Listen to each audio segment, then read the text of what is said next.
We had to, we gave him the Heisman on that. And that was the so everybody can remember the context of it. That was the last game before the Sweden trip. So that was a big win. No question about that. I forgot where we are. Okay, I got another one for you, Jimmy. Go ahead, sir. All right. I'll put you on the spot. Yeah. Austin Matthews will hit 70 goals this year. I'm going to say... Keep in mind, he's on pace for 71 as of today. That's why I'm asking you the question. Okay. Well, I'm going to say no, Guy, and I'm going to say it doesn't matter to me, Guy. The new category. I hope he does, but I'm going to say no, Guy, just because I'd rather that the team was the story and not the 70 goals. Yes, I would say this, and I'm right there with you, okay? Like, the team ultimately needs to be the story. Is Austin Matthews going to pass up goals? You know, like, of course not. He's still going to score as much as he possibly can. If that gets him to 70, that's great. He'll be happy. The fans will be happy. I'm sure the team will be ecstatic. But if he scores 68, it's still going to be an incredible season. And let me hit you with a supplemental yes guy, no guy. Just came across my desk, Jimmy. How about this one? Yeah. If Matthews scores 68 goals this year, should he win the Hart? Oh, you stumped me there, Guy. I stiffed you. Yeah, you stiffed me. Well, I'm going to say no, Guy. I don't want him to win the Hart. Let win something else. I want to stay off these individual things. You're a team guy. Hey, Jimmy, you're that's the first thing I learned about working with you. It's team first, individual afterwards. And guess what? When the individuals do well, the team does well. And that's the kind of spirit that the team needs to foster. And similar to the scoring 70 goals. Listen, it's not his fault if he scores 68 goals and people nominate him to win the MVP. It's great. But within the group, there needs to be a push for more. And that more is more playoff success. Hey, there's two cups you want to win, the Stanley and the Conn Smythe. That's it. Yeah, exactly. Those are the ones. Those are the ones that matter. Yeah, I was going to make a joke about, the Stanley kind of tumbler cups. Have you seen these things that people carry around with the really long straws? You familiar with this? No, Guy. Okay. Not in my world. There's only one Stanley Cup in my world. Yeah, well, there's two, but one stays at the Hall of Fame and the other one makes its way around. One's domestic and the other travels. It's a good pairing, right? That's a good way of putting it. Here, I got one more for you. Sure. The Leafs video coaches should make an appearance on Yes Guy, the radio show, Thursdays and Fridays from 10 till noon. Absolutely, Guy. Thanks for the plug. Absolutely. I mean, they're flawless. Jermaine Franklin didn't agree, but they're flawless. I thought, honestly, when Jermaine tweeted that out, and listen, I love Jermaine. He's, we worked with him. A recent guest on Yes Guy, the radio show, by the way. When he tweeted that out, I looked at the profile for a minute and a half just to make sure it was actually him, because the way Twitter is right now, there's all kinds of spam, and you can read anything there. There's all kinds of parody accounts. I'm like, is this actually Jermaine? And to his credit, though, he kept it up. He hasn't deleted it, and I think a few people at our company have had some fun with him on that. And he was a feature on Yes Guy, the radio show, just yesterday. And so I guess the problem with that review was nobody could figure out what they were looking at until the very end. Well, obviously you have to give the Leafs video coaches Jordan Bean and Sam Kim a lot of credit for finding that. And Andrew Brewer, who was the video coach for the Leafs when I was on the team, he was on First Up this week, and he explained it in great detail how it works in the video room during the game. And essentially, one video coach is clipping everything that happens. Every breakout, every pass, every shot, every hit, every forecheck, everything. They have a key on the computer, and as soon as something happens, they click the corresponding key. The other video coach is in the game. And what I mean by that is that video coach is watching every entry to make sure that it's onside or offside, every shot at the net to see if the goalie was interfered with, and things like that. Things like, hey, did that puck get deflected off someone's hand? And they can pull it up really quickly. And it was smart of Sheldon Keefe to use his timeout to buy them a little more time to see if they could really come to a conclusion in the video room. Sure enough, they did. And that's why they're They're undefeated this year on coaches' challenges, and I believe they're 18-1 in Sheldon Keefe's tenure here as the Leafs head coach in coaches' challenges. So, listen, I know sometimes it gets noisy in this market around the coach. 18-1, that's a coach that knows what he's doing. I'll tell you what my favorite part of the whole review was when Coach Keefe turned to Dean Chenault and you could read his lips saying, I need to know now. And then he eventually called a timeout. But it was the look in his eye, because I've said this before, that no player on the ice, I always refer back to Doug Gilmour, that in a key situation, all you had to do was look in his eye and you knew something was going to happen. Coach Keefe had the glint in his eye, that he knew that there was something there. Yeah, I've seen it on the ice. Where I've seen it more recently is when we're down at Scotiabank Arena and we're like a minute to air, and you look at our technical producer, Luca, and ask him, Guy, is the pizza here yet? I need to know now. And he scrambles and finds us some. Yeah, well, because it has to happen, right? You have to have the guy on your team that when it has to happen, he's directing things. It's a non-negotiable. It really is a non-negotiable. Yes, Guy. I'm going to squeeze one more Yes Guy, No Guy in here. A totally extended version here. Yes Guy, No Guy. Leaf goaltending still a concern. Yes, Guy, still a concern because we're playing Martin Jones a lot here, and Ilya Samsonov, it's still unknown what he is. Like, he's played one game and it was okay. It was fine. The Leafs ultimately didn't win that game. But until, even when Joseph Woll comes back, he's a young kid. He's a rookie. So there's just way too many question marks around the position for me to say that I'm fully comfortable with where the Leafs are at. If Samsonov can find his game to where he was last year, it seems like a stretch, but if he can, man, that would ease a lot of the concerns when it comes to goaltending for the Leafs. Yeah, about a minute left. I mean, it's such a precarious position where the Leafs are with this, because somebody would say, well, bring somebody else in. Well, how does that work? Well, how you going to move someone out? Like, you need someone to take the player, first of all, and then the money and the contract. And, everything is accounted for down to the last penny when it comes to the salary cap. And there's just not a lot of movement right now. Everyone is in this pattern as far as let's see who we are. The Philadelphia Flyers are second in the Metropolitan. They would have been one of my picks to be the worst team in the NHL this year, and they would have been happy to do so. So there's a lot of time between now and the trade deadline. A lot of things need to get sorted out, but getting solutions from within is so important for the Leafs. Extended Yes Guy, No Guy. In fact, I'm looking at my legal staff now. They're not happy about it. I'll have to calm them down. We'll set up the opening face-off for your next Leafs game night on TSN 1050, the iHeartRadio app, and the Leafs Radio Network. Whatever the weather, CMC Markets is here to help. Planning for a rainy day? Enjoy $0 commission on U.S. and Canadian share CFDs. Riding out the storm? Get ahead of the curve with lightning-fast execution speeds.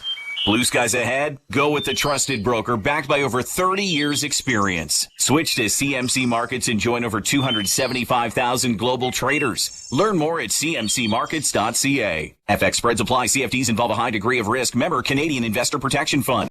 Umbrella not included. You've heard that sound before. A basketball going off the backboard and in. A bank shot. Well, that's actually the sound of a fan winning a Raptors jersey. That's the sound of a fan getting a signed Raptors basketball. And that's a fan scoring tickets to the NBA Finals. With the Tangerine Bank Shot contest, every bank shot the Raptors score this season wins a fan a prize. Enter for a chance to win at tangerine.ca/bankshot. Tangerine, that's forward banking. At Freshco, we have fresh, quality groceries at low prices that we call Value-licious. Like delicious pork back ribs for only $2.99 a pound while supplies last. Hurry, deal ends Wednesday. Freshco, lowering food prices. See freshco.com for more Value-licious deals. Yeah, that's Value-licious. During Cora's All-You-Can-Eat Crepe Festival, 1 crepe is $10. 5 crepes, $10. 10 crepes? Anyone? Also $10. Are we good? We're good. Offer available on plain crepes until February 11th. Only in restaurant at Cora Breakfast and Lunch.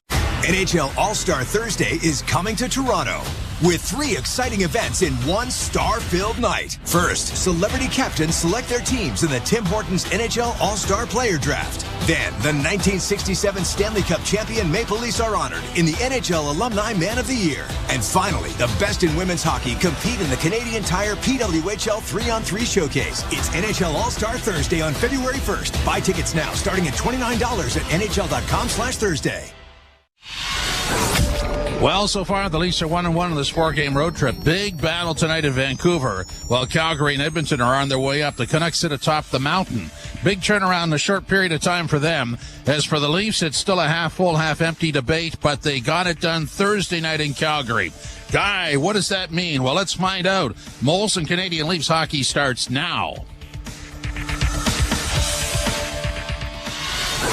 It's time for Molson Canadian Leafs hockey on TSN 1050 and the Leafs Radio Network. The Leafs live here. They certainly do. Welcome to Molson Canadian Leafs hockey on a Saturday night on TSN 1050 and the Leafs Radio Network. Jim Taddy and Frankie Corrado with you. Joe Bowen and Jimmy Rouse standing by. The starting lineup is brought to you by Molson. Whether it's Canadian Ultra, Export, or Excel, there's a Molson with your name on it. And as far as the Leafs lineup goes, it goes just like this. It'll be Matthews between Marner and Holmberg, Tavares between Nylander and Bertuzzi, Domi between Järnkrok and Nyes, and also Camp centering Gregor and McMahon on the blue line. The pairings are Riley, Brody, Benoit, McCabe, and Gio Liljegren and Jones in goal. Frankie C., what do you make of all that? Pontus Holmberg has played pretty well since joining that first line. I would like to see him continue that going.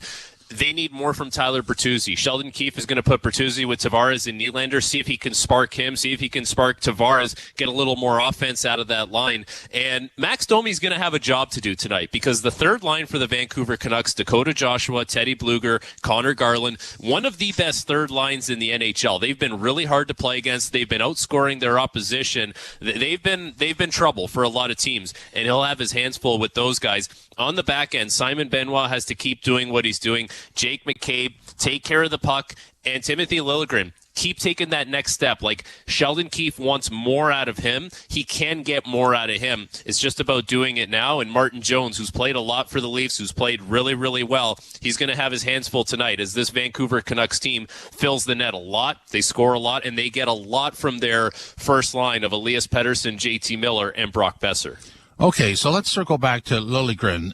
In terms of him progressing, how do you do that? I mean, it's at a point of the season where it's precarious to do it, but you want more out of him. So how do you extract more out of him?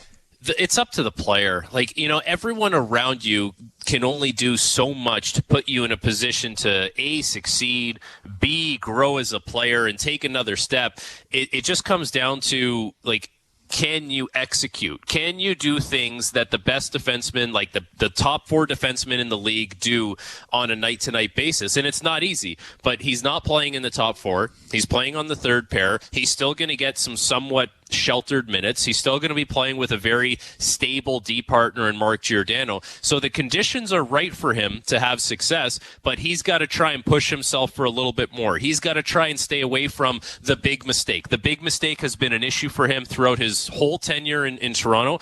At times, he's calmed it down, and he hasn't had it be an issue, but we've seen that creep back into his game a little bit recently. So he has to be the one that does it and executes it. And I feel like right now, Jimmy, correct me if I'm wrong, confidence is one of the biggest buzzwords around this team, if not the biggest. Yeah, and you would I find that kind of a mystery. Do you? Yes.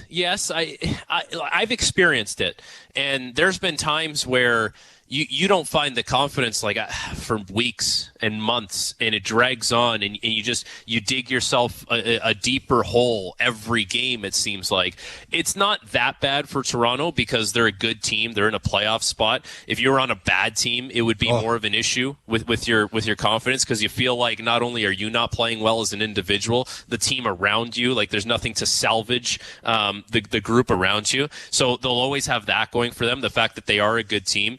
But listen, you need some things to go your way, and you need to execute at a higher level. And there's a number of players that you could point to, whether it's Bertuzzi, whether it's Nyes, whether it's Domi at times, even David Kampf, Timothy Liljegren, Jake McCabe. Like, those are all guys that have to be more consistent in order for the Leafs to win games. And we don't say at the end of the night, well, it was the Matthews, Nylander, Marner show, Riley show, and they won the game. Like, if you get more out of all those guys, then that isn't the team identity anymore. Yeah, I keep trying to bring this confidence thing to a level that the rest of us who haven't played can understand. So you do that California trip, you win all three, you come home and you whack San Jose. I mean, you should be pretty confident. So it seems like the next four games, it just totally dissipates. But as a player, I'm just trying to sort of relate this to regular life. I mean, some days you're more up than other days, but even when you're not up, you know how to do things or how to get results. Does that make any sense? You know how sometimes a day is going by and you think you've done a lot of things well, and then it's 2:00 and the phone rings and someone gives you some bad news, or someone chews you out at work and you're like, oh man, that sucked. But then it happens again the next day, and then the next day, and then you're like, okay, I am sitting there 3-4 days later, and at 2:00 hits, I'm expecting this phone to ring because something bad is going to happen. That's what it feels like for the Leafs, where, you know, they're up 2-0, they're up 3-1, they're up 4-2. And we get to a certain point in the game, and it's like, okay, what's going to happen here that's going to make us blow this lead? You almost start looking for it, and that's a lack of confidence. But they won a game. They won a game in Calgary. They held on to the lead. You know, thank the video coaches for making a great call in the room. Calgary wasn't able to tie up that game. You take what you can get, and you move on. And now you try and replicate the same effort that got you the lead again here tonight in Vancouver. And then see if you can put together a stingy, diligent defensive effort against a really good team in the Canucks. It's not going to be easy tonight. I would be surprised if this was an easy routine win for the Leafs. Like, Vancouver's a really good team, and I don't think Vancouver's forgotten what the Leafs did in Toronto a little while back when Toronto won 5-2, and that was one of their best games of the season, and it was a no-show for the Canucks. Okay, I don't want to wear people out with this, but so the way I would describe what you've just said there about the confidence is you have this game plan and it's supposed to work, and then something ridiculous happens and it doesn't work. It's like 3 bad golf shots in a row. You're over that ball, you've got exactly in your mind what you're going to do, and 3 times in a row you do something you can't explain to yourself. Does that make sense? I would even take it like less than the 3 shots.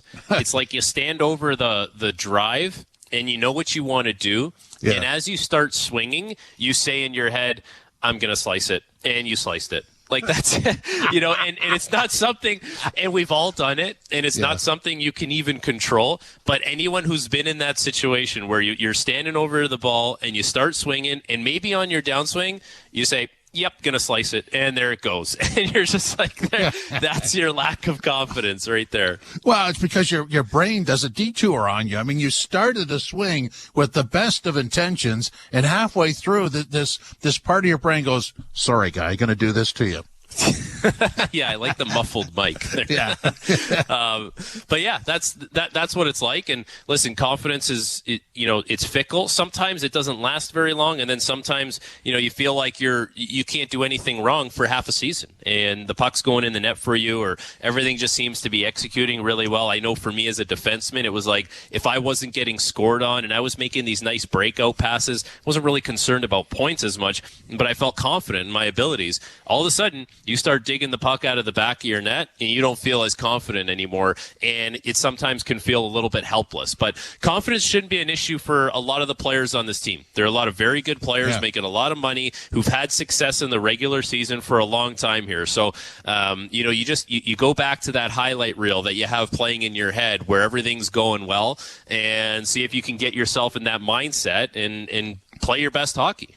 So just to wrap up the confidence thing, the game that would have absolutely messed with them was the loss to Colorado because they had a 3-0 lead on home ice. Well, it was a 3-0 lead on home ice. Yes, that one is not going to be a good feeling. The Detroit one's not going to be any better. And I would say the Edmonton one, they had a lead later in that game and then coughed up that one. So when you do it in a shorter amount of time, that's not going to feel very good either. I think the Colorado game, Colorado was really good in that game. They were a little unlucky to find themselves down 3 goals, but they were the team that pushed, that whole game went on. So there, it doesn't, you're not going to sit there and pick out one that really bothers you. You almost clump them all together and turn it into one thing, one issue.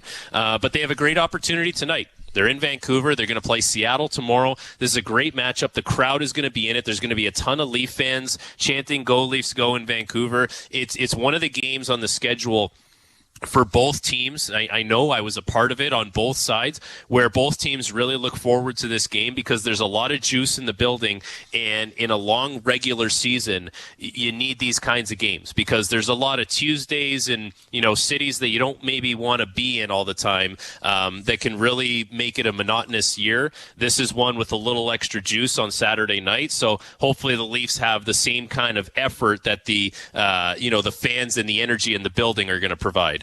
Frankie C., really enjoyed the conversation. Thanks very much. Same with you, Jimmy. We'll talk during the intermission. Yes, we will. We'll talk then, or we'll chat then. Oh, I can't use that. I'm sorry. Coming up next, Joe Bowen and Jimmy Ralph with the opening face-off. This is Molson Canadian Leafs Hockey on TSN 1050, the iHeartRadio app, and the Leafs Radio Network. To truly go inside the game of pro football, you need to see things from the player's perspective. Let's go.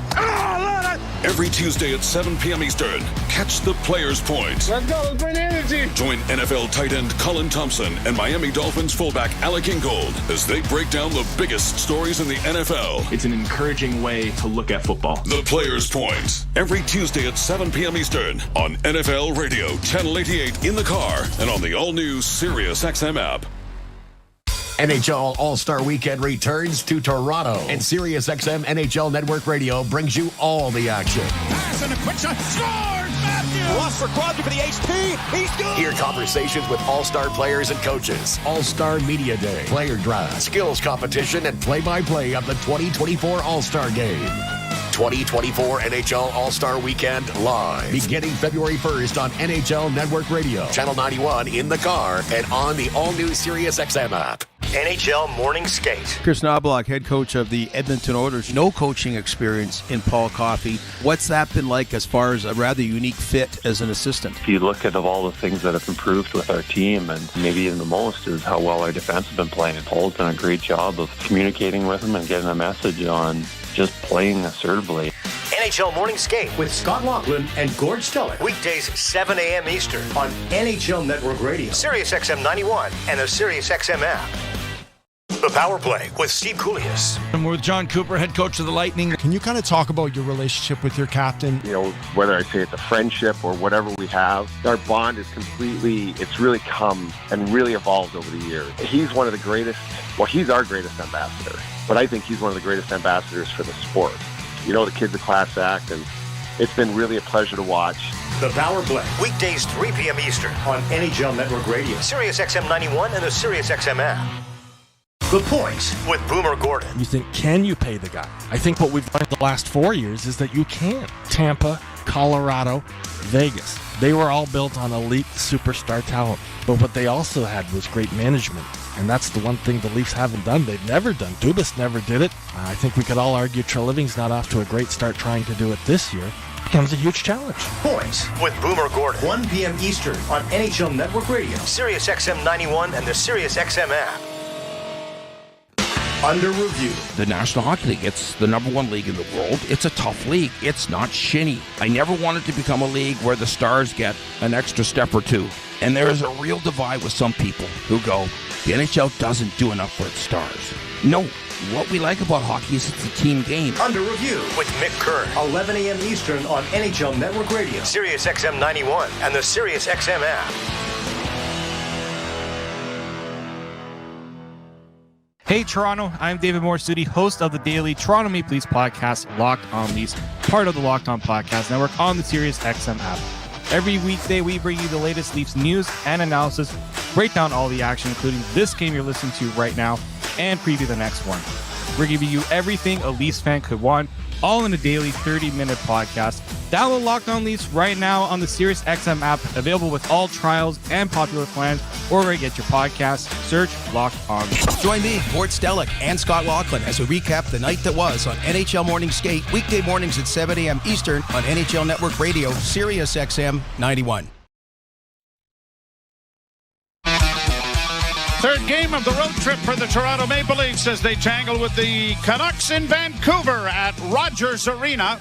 And it will be North Vancouver native Martin Jones in goal for the Maple Leafs. He's 9-5-1, a .920 save percentage, and a 2.40 goals against average. 12-4-2 lifetime against the Canucks with a 2.16 goals against average. And Thatcher Demko, who is having a marvelous season, 23-8-1. 2.42 and a .919 save percentage. He's lifetime 5-4-0 against the Leafs with a 3.25 goals against average. Face-off is brought to you by Alpine Credits. You own your own home and need a loan? Alpine Credits can help. Get approved at alpinecredits.ca. The Leafs to the left and the Vancouver Canucks to the right. Third of 4 games, the Leafs will tangle with the Kraken in Seattle. And Morgan Riley pointing out that there's a bit of a chip in the ice, but the officials have deemed you don't know what you're talking about. That ice is fine. We're going to get going. So they are, and they're underway as it slid down into the Vancouver zone. Demko out of the goal to leave it there for Quinn Hughes. Hughes getting it along the boards. Marner trying to dig it free. Matthews is able to punch it back at the net, and Philip Hronek will send a long lead pass. It's going to go down wide of the net, but the icing waved off as the Canucks were in position. Al Riley working it out from behind the net. A backhand pass will just come to center. Soucy trying to organize things in the Vancouver zone.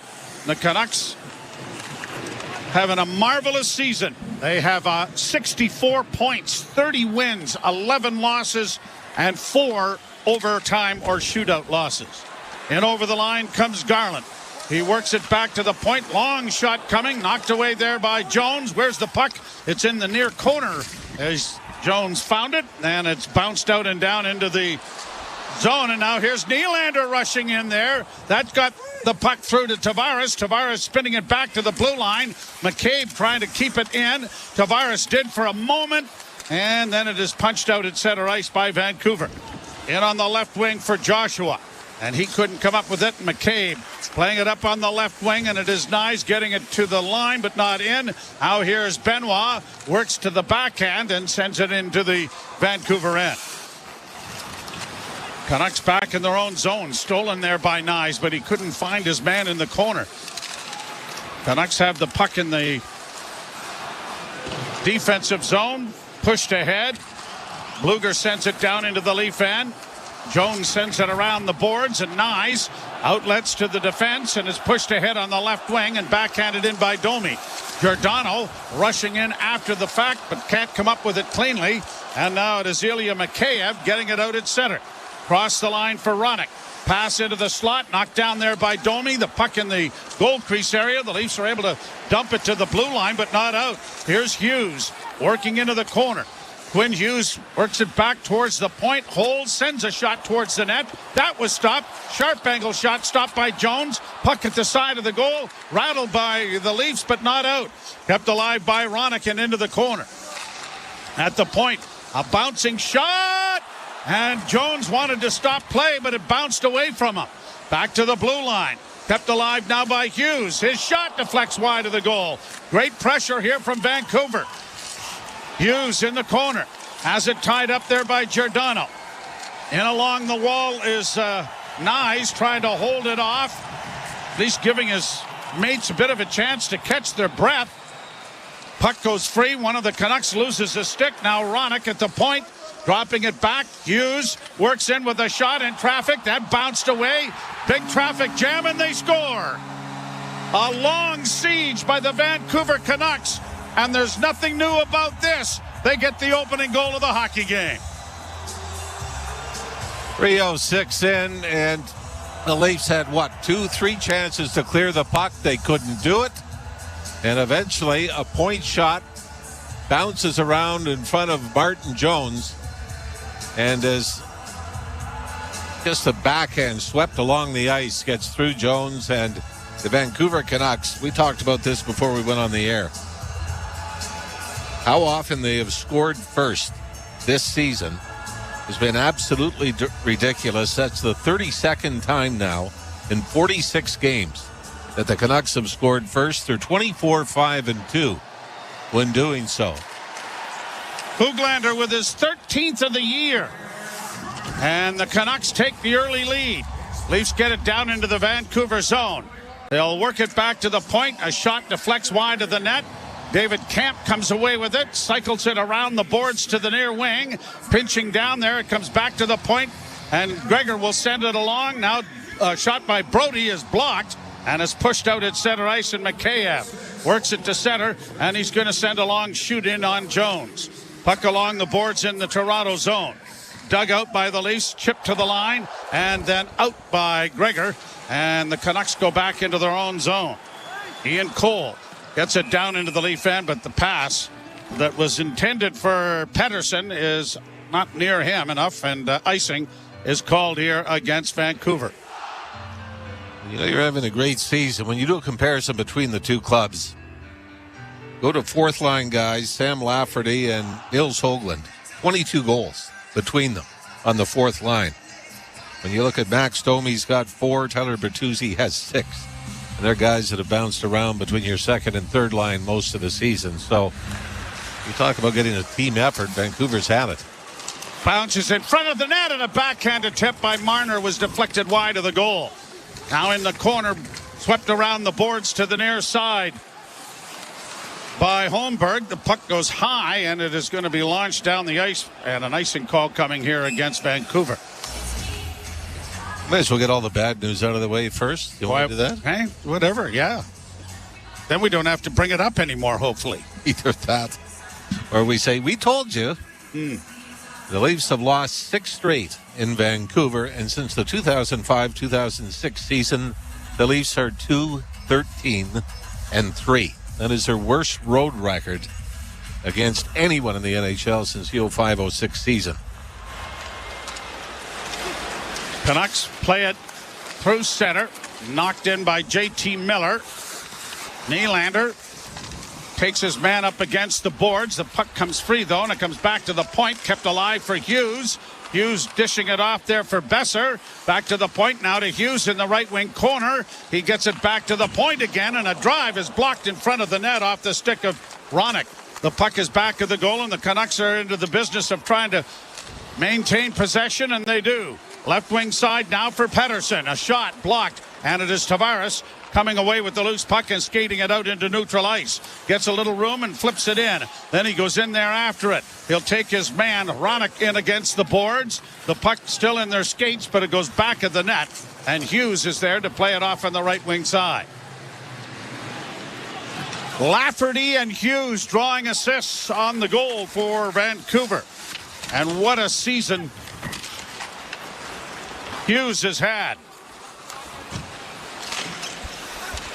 11 goals, 43 assists now, and 54 points as a pass in from Marner doesn't reach its intended receiver, and it's bounced out into the center ice area, forcing Marner back to retrieve it.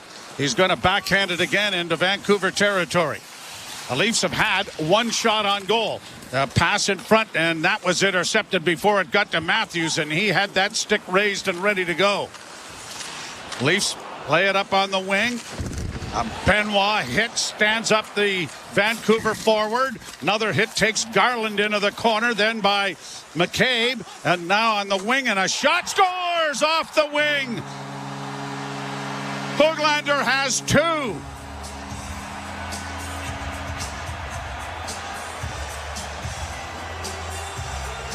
And when you look at all the blown leads and everything else, shows these are the goals that have been a big part of it. Off the wing, stationary shooters.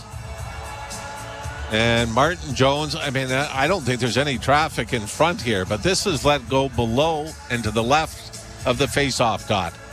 Martin Jones is on the goal line. It sails up over his right shoulder, short side.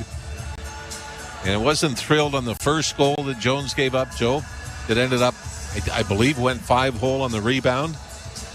But these are ones that, especially when you're struggling as a team, these are ones that you feel like you have to continually overcome. 6-minute mark, exactly. And the Canucks have a 2-0 advantage. Played down into the Vancouver end. Zadorov around back of the net. Punching it up on the boards. Nyes intercepts. Nyes for the Leafs. Dropping it off for Domi. Domi holds. Got a shot towards the net, but it was wide. But a penalty is coming here to Vancouver. Pass into the slot. Deflects into the corner. Nyes gets down there after it, but he's tied up against the boards. And it is touched now by Vancouver. And an interference penalty will send the Leafs to their first power play of the hockey game. And it's brought to you by your Ontario Subaru dealers. Get more value out of every kilometer in a Subaru, starting with award-winning safety at your local Subaru dealer.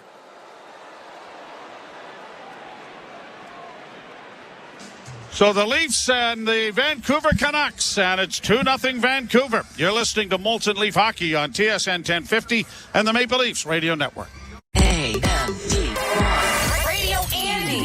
Hey, this is Andy Cohen, host of Andy Cohen Live on Radio Andy, here to tell you about the brand new SiriusXM app. Check out my new personal page on the fully redesigned app to see all the places you can hear me, keep up with all the latest episodes, and more.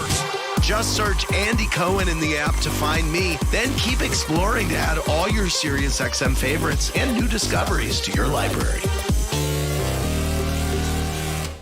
The Power Play with Steve Koulias. And we're with John Cooper, head coach of the Lightning. Can you kind of talk about your relationship with your captain? You know, whether I say it's a friendship or whatever we have, our bond is it's really come and really evolved over the years. He's one of the greatest, he's our greatest ambassador, but I think he's one of the greatest ambassadors for the sport. You know, the kid's a class act, and it's been really a pleasure to watch. The Power Play, weekdays 3 p.m. Eastern on NHL Network Radio, SiriusXM 91, and the SiriusXM app. Hey Toronto, I'm David Morsuti, host of the daily Toronto Maple Leafs podcast, Locked On Leafs, part of the Locked On Podcast Network on the SiriusXM app. Every weekday, we bring you the latest Leafs news and analysis, break down all the action, including this game you're listening to right now, and preview the next one. We're giving you everything a Leafs fan could want, all in a daily 30-minute podcast.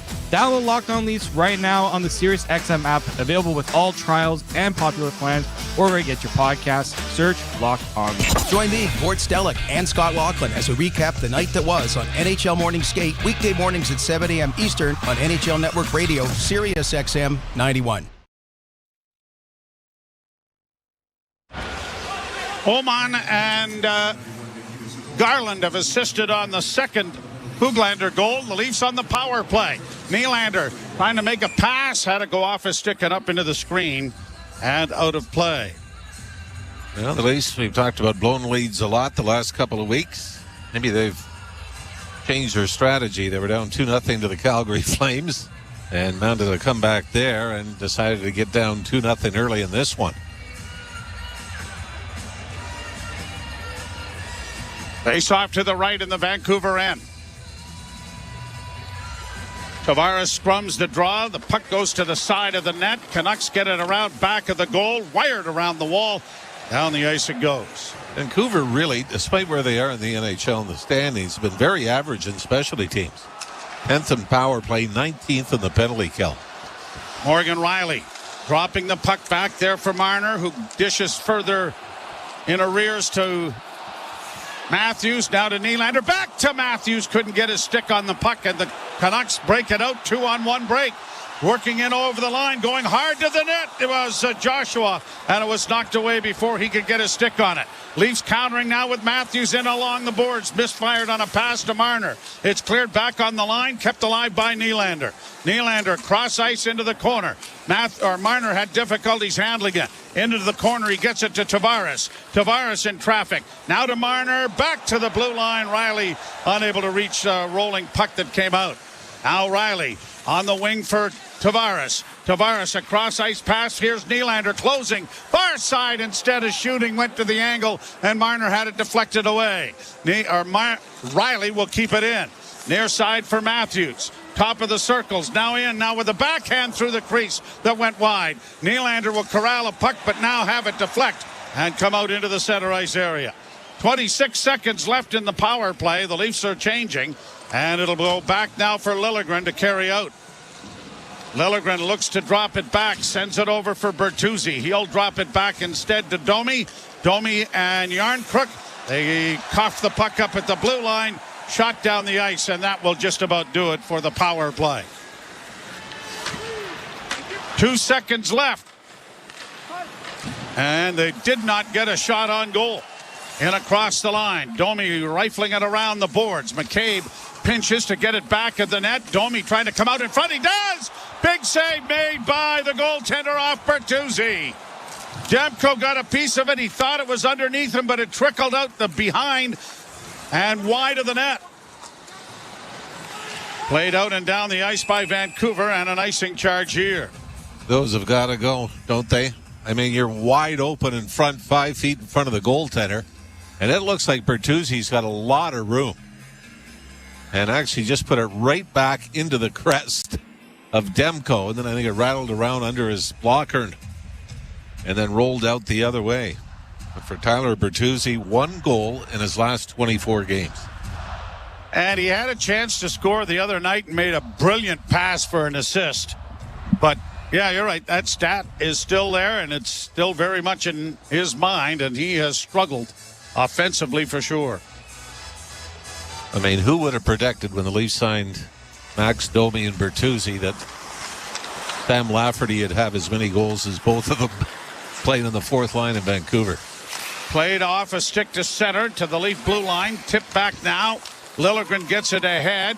Deflected by Gregor in. Demko out of the cage to swing it around. Cut off by McMahon. He sent it around the corner boards to the near side. And the Canucks are going to try and regroup it now with Miller taking it around back of the net. And Hughes gets it up on the wing for Miller. He is engaged there by McCabe. The puck comes free, and Hughes circles back in his own zone. Doesn't Quint Hughes remind you of a Mitch Marner playing defense? He's all over the place. Great skating ability. Obvious, tremendous vision. Now the Canucks after it into the corner in the Leaf zone. Camp got it freed up, and it's deflected there by Simon Benoit to get it out and down into Vancouver territory. Carson Soucy got it up on the wing to the left wing side, flipped in by Höglander, who's had a good start to his night with a pair of goals. Along the boards, Liljegren getting it up on the wing for Tavares. Tavares works around back of the Leaf goal to find Giordano. Giordano's pass ahead for Bertuzzi. Dropping it for Nylander. Nylander curls up, still with the puck. Works back towards the blue line, had it slashed off his hand, and the puck down into the Toronto zone, and Brody does a good job to get back there against Nikita Zadorov. A couple of good hits already in this game. Played into the center ice area, and it'll be knifed down into the Toronto end where Vancouver native Morgan Riley sends it down off a skate, and icing is going to be called here against Toronto. 9:13 to play here in period number 1, and the Maple Leafs trail in the game by a score of 2-0, as Höglander has scored twice to give him 14 on the season. He had not scored in the 5 games since getting a couple against the Rangers at Madison Square Garden. But again, we talked, we're not talking about Pettersson or JT Miller or Brock Besser. We're talking about a guy that scored his 13th and 14th goals of the season.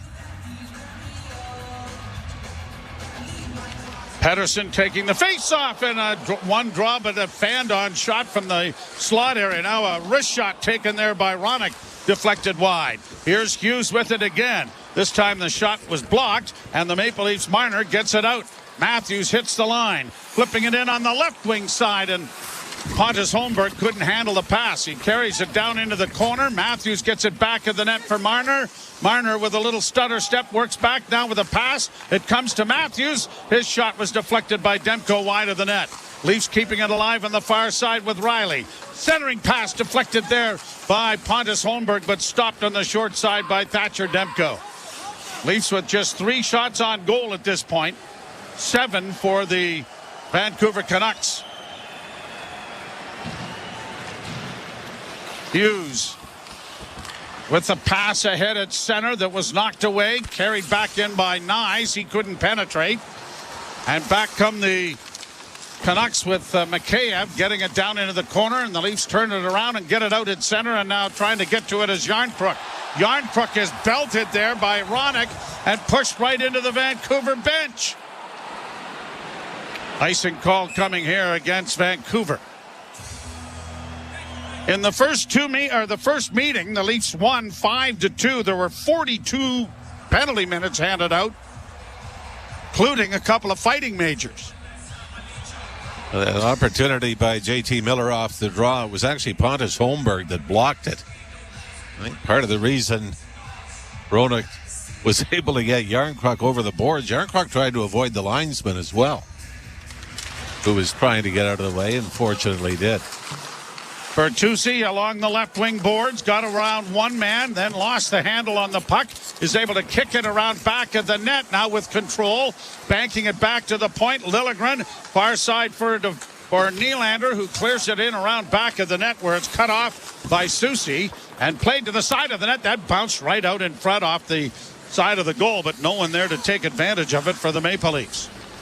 Giordano and Liljegren start back at center. Pass off the wing for Nylander. Backhanded again into the zone. 7:18 to play here in the first period. 2-0 Vancouver. Canucks come away with it. Get it up on the left wing. Garland will skate with a bank pass in on the wing. Here's Joshua sending it in front of the goal. Knocked away again. Another shot, scores! Connor Garland. His 7th of the year, and it's the Lesser Lights who are lighting it up for Vancouver. And it's been a very, very easy 3-0 lead. Another one got chipped to the front of the net. And Martin Jones and Teddy Bluger, I think, both responsible for shoveling the puck back out to the slot. And Connor Garland just snaps it far side. And you wonder if you're Sheldon Keefe, are you going to make a goaltending change now? I imagine Samsonov was slated to play tomorrow in Seattle. But 3 goals on 9 shots by the Canucks. And you just feel every time they come into the Leafs zone, you feel like it's going to end up in the back of the net. Well, a third of the time it has. Pass ahead, brought out now by Noah Gregor. He'll chip it in. McMahon trying to get in around back of the net. Couldn't do so.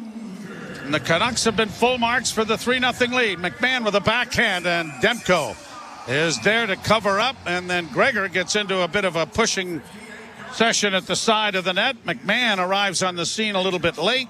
Nothing more coming of this. It was Zadorov that gave the little shot to the face. But I think Zadorov, who was long argument with the official after the penalty he took earlier, might have got himself a freebie. 3-0 in favor of the Vancouver Canucks. You're listening to Molson Leaf Hockey on TSN 1050 and the Maple Leafs Radio Network. Do you worry about how much someone drinks? Do you feel neglected or unloved? If you answered yes to any of these questions, you are not alone. Al-Anon and Alateen can help. Call 1-866-200-0223 or visit alanon.org/help. There are many peculiar words in the English language. Words like solivigant, peregrinate, nemophilus, peripatetic, and conviviality. Yet, there is no word for getting the most out of winter in your Subaru, thanks to symmetrical full-time all-wheel drive and X-Mode. Until now. We call it unhibernate. As in, while your neighbors stay home, you'll be unhibernating all winter in your Subaru. So peregrinate to your local Subaru dealer today. Hey everybody, Mike from Toronto Sports Insider. Thank you all for getting us over the 7,000 subscriber mark. Let's keep it going. Let's have some fun tonight in the chat. Smash that like button down below. And hey, if you're new here, hit that subscribe button. Turn that notification bell on so you can hang out with us every single Leafs game or Toronto sports event. Thank you all for hanging out with us. We'll see you guys soon. Let's get back to the hockey. Go Leafs, go!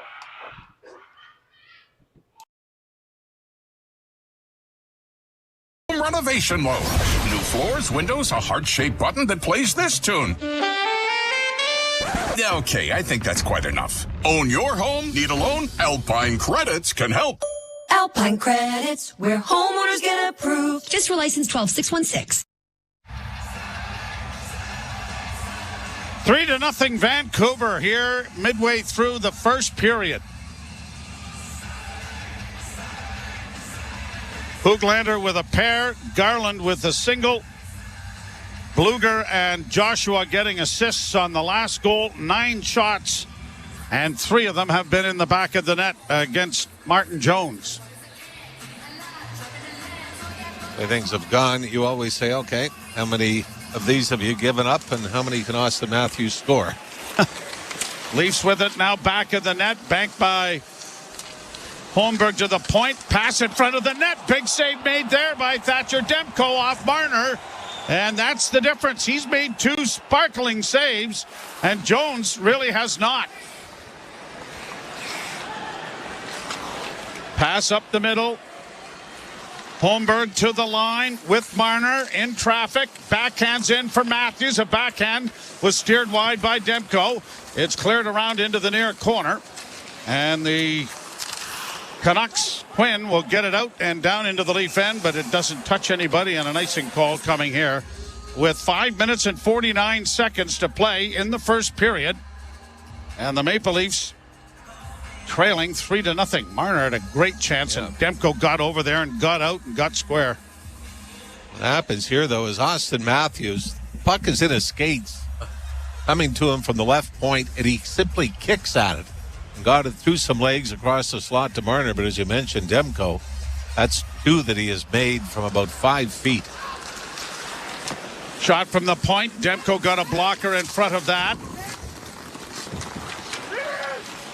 Rick Tocchet taking over this team has certainly given it a lot of direction, and they have been outstanding.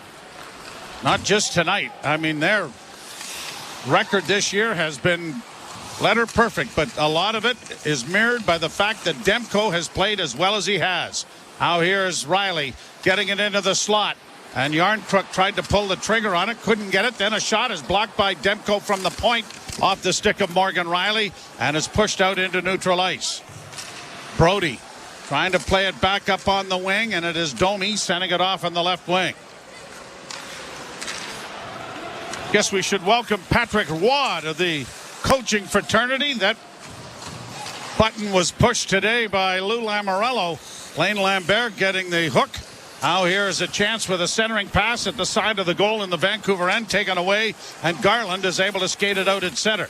He's going to backhand it to the Leaf blue line and in, and it is Tavares pushing it over now for Giordano, who gets it out, and a pass then by Bertuzzi went off a leg.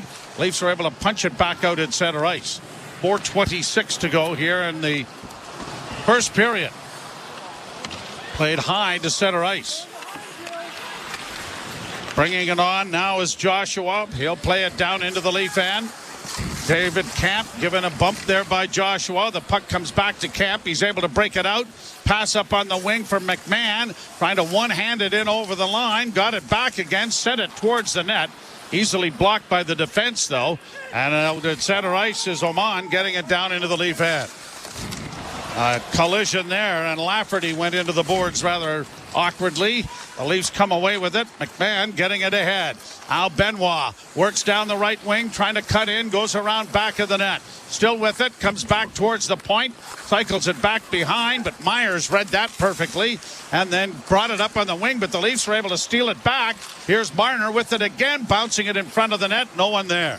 And it'll come back out at center ice, courtesy of the Vancouver defense. Brody trying to slide it back in over the line. Marner unable to get to it. Chipped in along the boards. Backhanded by Oman back out at center. And the Leafs are with it again. Brody having it ahead for Marner. Marner back in for Brody. Off his glove and now around back of the net. Couldn't center. Holmberg after a loose puck, trying to keep it alive. Marner tries to get to it. Got it back to Holmberg. Holmberg back to Marner. Marner back to the point. Rush shot coming there from Matthews. Didn't make it through the crowd. And it's back out at center ice. And Mitch Marner settling things down in his own end.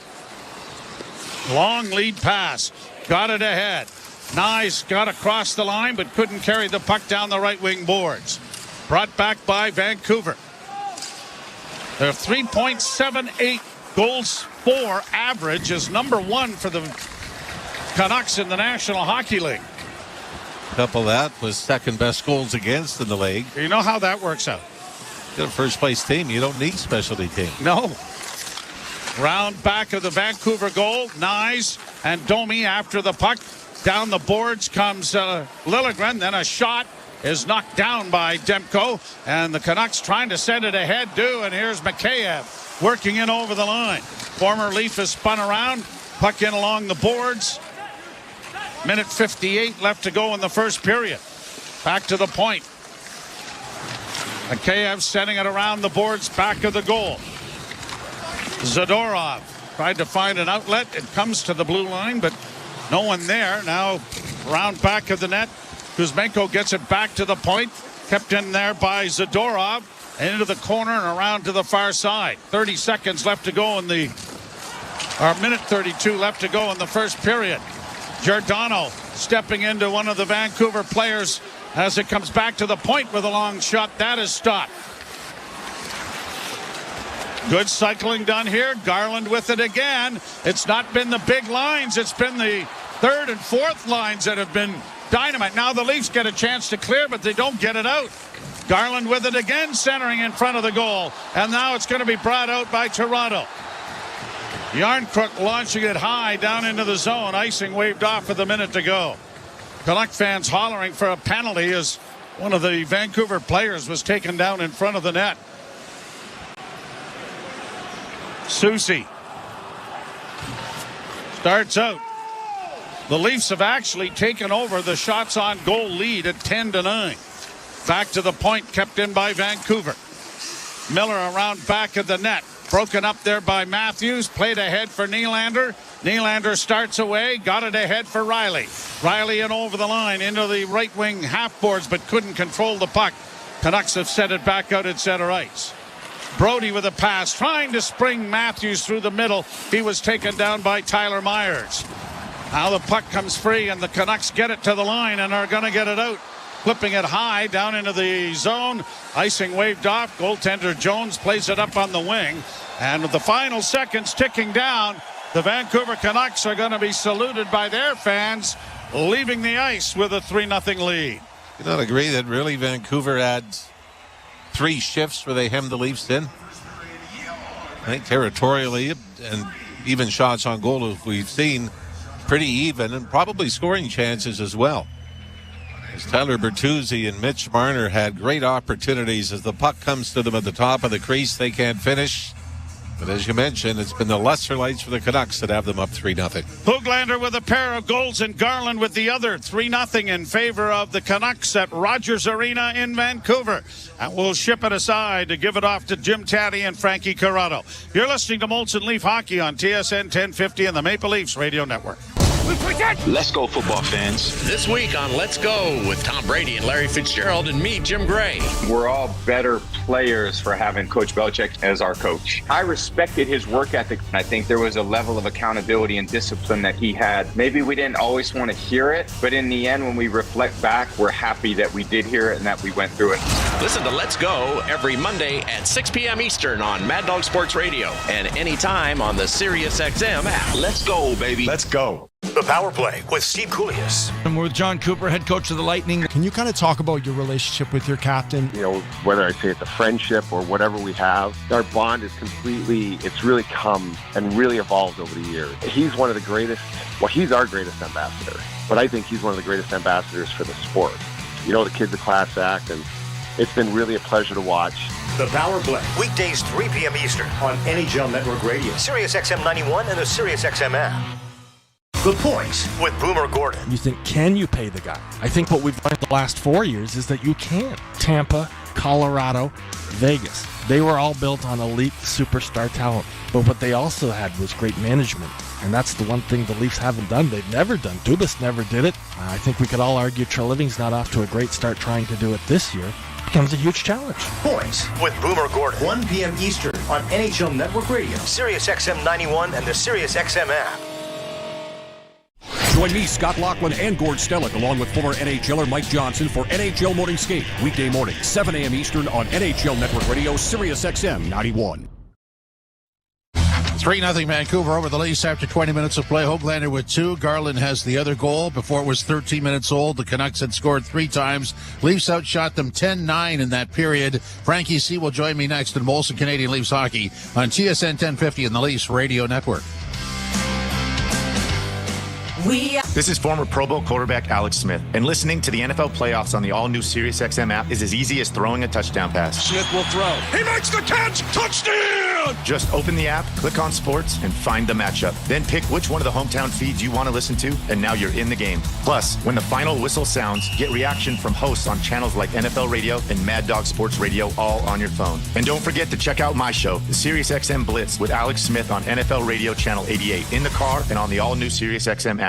The Power Play with Steve Koulias. And we're with John Cooper, head coach of the Lightning. Can you kind of talk about your relationship with your captain? You know, whether I say it's a friendship or whatever we have, our bond is it's really come and really evolved over the years. He's one of the greatest, he's our greatest ambassador, but I think he's one of the greatest ambassadors for the sport. You know, the kid's a class act, and it's been really a pleasure to watch. The Power Play, weekdays 3 p.m. Eastern on NHL Network Radio, SiriusXM 91, and the SiriusXM app. The Point with Boomer Gordon. You think, can you pay the guy? I think what we've learned the last 4 years is that you can't. Tampa, Colorado, Vegas. They were all built on elite superstar talent. But what they also had was great management. And that's the one thing the Leafs haven't done. They've never done. Dubas never did it. I think we could all argue Treliving's not off to a great start trying to do it this year. It becomes a huge challenge. Points with Boomer Gordon. 1 p.m. Eastern on NHL Network Radio, SiriusXM 91, and the SiriusXM app. NHL All-Star Weekend returns to Toronto, and SiriusXM NHL Network Radio brings you all the action. Pass and a quick shot. Scores! Matthews! Lost for Crosby for the HP. He's good! Hear conversations with all-star players and coaches. All-Star Media Day, player draft, skills competition, and play-by-play of the 2024 All-Star Game. 2024 NHL All-Star Weekend live, beginning February 1st on NHL Network Radio, Channel 91 in the car, and on the all-new SiriusXM app. NHL Morning Skate. Chris Knobloch, head coach of the Edmonton Oilers. No coaching experience in Paul Coffey. What's that been like as far as a rather unique fit as an assistant? If you look at all the things that have improved with our team, and maybe even the most is how well our defense has been playing. Paul's done a great job of communicating with them and getting a message on just playing assertively. NHL Morning Skate with Scott Laughlin and Gord Stellick. Weekdays 7 a.m. Eastern on NHL Network Radio, SiriusXM 91, and the SiriusXM app. If you're a soccer fan, you know that this music means one thing. The Champions League is on Sirius XM FC. Hat-trick for Erling Haaland. Kane scores! The top teams from around Europe are battling for club soccer's holy grail. Real Madrid do what they do best. What a start for Inter! Hear all the top Champions League matches all tournament long on Sirius XM FC 157 and streaming on the Sirius XM app. Under review. The National Hockey League, it's the number 1 league in the world. It's a tough league. It's not shinny. I never wanted to become a league where the stars get an extra step or two. And there is a real divide with some people who go, the NHL doesn't do enough for its stars. No, what we like about hockey is it's a team game. Under review with Mick Kern, 11 a.m. Eastern on NHL Network Radio, SiriusXM 91, and the SiriusXM app.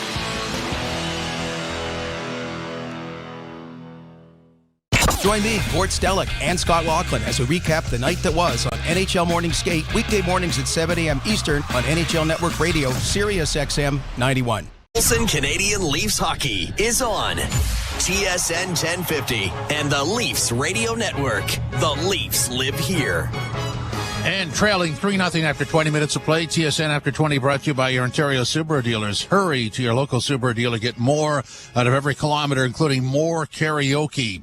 So, Frankie C, Jimmy T here. Frankie C, that was an onslaught. It was, and the thing that would be the most frustrating about that period, among many things, is the Canucks get 2 goals from their fourth line, they get a goal from their third line, and it's not the first line that's beating you. But there's a whole bunch of issues going on. Right now, Vancouver's getting to every puck first. Vancouver's setting the tone physically, knowing that Toronto cannot have an answer for that physically themselves because they just don't play that way. And Toronto's had a really hard time getting out of their own zone. Vancouver's forecheck has been really good. Toronto can't match that right now. Like when Toronto has the puck in the offensive zone, it's way too easy for the Canucks defensemen to strip them or separate them from the puck physically and try and get things going the other way. It's a big-time mismatch right now in a number of different categories. Yeah, and I guess it's easy to say when you have the puck you're faster, but clearly Vancouver is faster here. They look much faster, and you know what? They look bigger, too. Like, they're bigger, faster, stronger. They're a well-built team, and I don't know if Toronto was coming out for this game not ready or not knowing what to expect, but they should have known, like, that's exactly what was coming their way. I will say, like, the Canucks did a good job of getting the crowd out of it early. Like the first minute of the game, it's go Leafs go. Yeah. You can hear it; it's pretty loud, and then it gets pretty quiet after that. So it was not a good period by the Leafs. And there's Martin Jones wants the Höglander one back on the short side. Then the Garland one, he's kind of off his angle, and that's a weird play by him behind the net. So it's hard right now to find anything that the Leafs can build off in that period. That's one of those ones where, coaches coming in and saying there was nothing. Like we had nothing going that period. So whatever we thought we were doing there, and if we thought we were doing something right, it's a lot of very different coming out for the second period now. And yet, Frankie, see exactly 1 week ago at this time at Scotiabank Arena, the Leafs were at 3-0 over the Avs, and it looked like they were going to romp, and they did not. Well, so now they have an opportunity to change the script a little bit. Like maybe they can be the team that instead of has the lead and gives up the lead, they could be the team that finds a way to storm back in a game. It's not going to be easy. Like if you go by that first period, they were run out of the building physically. They were outskated. They were outcompeted. And they found ways to put the puck in the back of the net. So not a good combo for the Leafs in that first period. Vancouver ready to play right off the bat. Absolutely, and that's their trademark. They hit the ice fast and roll up the score in the first period. We'll see what that means. This is Molson Canadian Leafs Hockey on TSN 1050, the iHeartRadio app, and the Leafs Radio Network.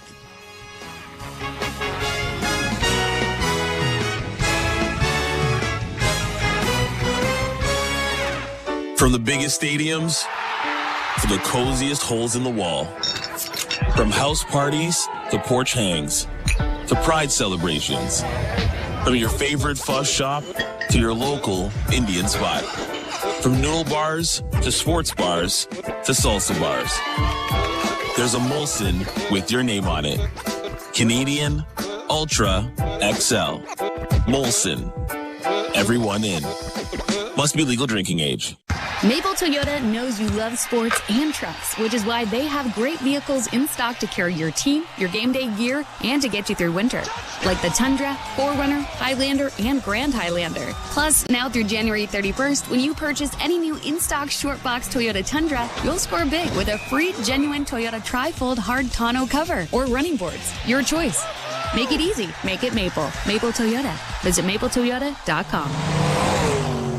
Part of the Zankin Auto Group. The job market isn't changing. It's already changed. New technologies are creating new jobs and eliminating others. How can you prepare for this new world of work? With the York University School of Continuing Studies program. Our programs are developed with industry experts and enable you to upskill and reskill quickly. You'll also gain access to our career services to help pursue your ambitions. Get hired in fields like accounting, big data, cybersecurity, digital marketing, customer success management, and cloud ops. Learn more at continue.yorku.ca.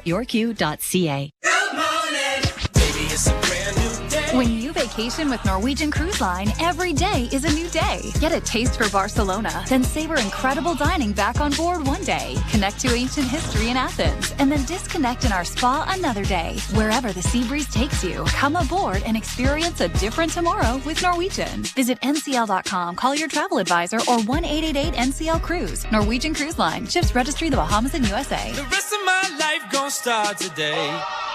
NHL All-Star Thursday is coming to Toronto. with 3 exciting events in one star-filled night. First, celebrity captains select their teams in the Tim Hortons NHL All-Star Player Draft. Then, the 1967 Stanley Cup champion Maple Leafs are honored in the NHL Alumni Man of the Year. And finally, the best in women's hockey compete in the Canadian Tire PWHL 3-on-3 Showcase. It's NHL All-Star Thursday on February 1st. Buy tickets now starting at $29 at NHL.com/Thursday. Let's get jerseys. Let's get jerseys. Right now, become a Tangerine client with a savings account and you could get a free Raptors jersey. We want jerseys. Finally, a savings account worth cheering for. Jerseys. Jerseys. Find out how to score a jersey at tangerine.ca/Raptors. Tangerine. That's forward banking. Available to new clients who open and fund an eligible account while supplies last. Conditions apply. The Out of Town Scoreboard is brought to you by Maple Toyota. Build your next dream Toyota at Maple Toyota. And check out Maple Toyota's pre-owned inventory arriving daily. Guy, it's time to Toyota. Visit mapletoyota.com. Here's what we have. Late in the first period, Montreal 2-1 over Boston in Boston. In the first period, Stars 1-0 over the Devils. Final from earlier today, Tampa 3-1 over the Buffalo Sabres. The Avs got by the Flyers 7-4. Coyotes defeated the Predators 3-2. And it was the Jets over the Senators 2-0 in overtime. As far as other action is concerned, we'll rip through it, and it starts later on in about 5 minutes from now. Capitals in St. Louis, Oilers in Calgary against the Flames at 10, Ducks in San Jose against the Sharks at 10, Penguins in Vegas against the Golden Knights at 10, and at 10:30, the Rangers visiting the Kings in Los Angeles. NFL action, Ravens 34-10 over the Texans, and we'll join this game in progress right after Molson Canadian Leafs hockey. It is the Packers visiting the Niners. In our game right here, Vancouver 3-0 over the Leafs after 20 minutes of play. This is Molson Canadian Leafs hockey on TSN 1050 and the Leafs Radio Network. To truly go inside the game of pro football, you need to see things from the player's perspective. Let's go. Every Tuesday at 7 p.m. Eastern, catch the Player's Point. Let's go. Let's bring the energy. Join NFL tight end Colin Thompson and Miami Dolphins fullback Alec Ingold as they break down the biggest stories in the NFL. It's an encouraging way to look at football. The Player's Point. Every Tuesday at 7 p.m. Eastern on NFL Radio, Channel 88 in the car and on the all-new Sirius XM app. The Power Play with Steve Koulias. And we're with John Cooper, head coach of the Lightning. Can you kind of talk about your relationship with your captain? You know, whether I say it's a friendship or whatever we have, our bond is it's really come and really evolved over the years. He's one of the greatest, he's our greatest ambassador, but I think he's one of the greatest ambassadors for the sport. You know, the kid's a class act, and it's been really a pleasure to watch. The Power Play, weekdays 3 p.m. Eastern on NHL Network Radio, Sirius XM 91 and the Sirius XM app. The Point with Boomer Gordon. You think, can you pay the guy? I think what we've learned the last 4 years is that you can't. Tampa, Colorado, Vegas. They were all built on elite superstar talent. But what they also had was great management. And that's the one thing the Leafs haven't done. They've never done. Dubas never did it. I think we could all argue Treliving's not off to a great start trying to do it this year. It becomes a huge challenge. Points with Boomer Gordon. 1 p.m. Eastern on NHL Network Radio, Sirius XM 91 and the Sirius XM app. If you're a soccer fan, you know that this music means one thing. The Champions League is on Sirius XM FC. Hat-trick for Erling Haaland. He scores! The top teams from around Europe are battling for club soccer's holy grail. Real Madrid do what they do best. What a start for Inter! Hear all the top Champions League matches all tournament long on Sirius XM FC 157 and streaming on the Sirius XM app. Hi, this is Ray Hudson, and for all the biggest matches from club soccer's holy grail, the UEFA Champions League, tune in to Sirius XM FC 157.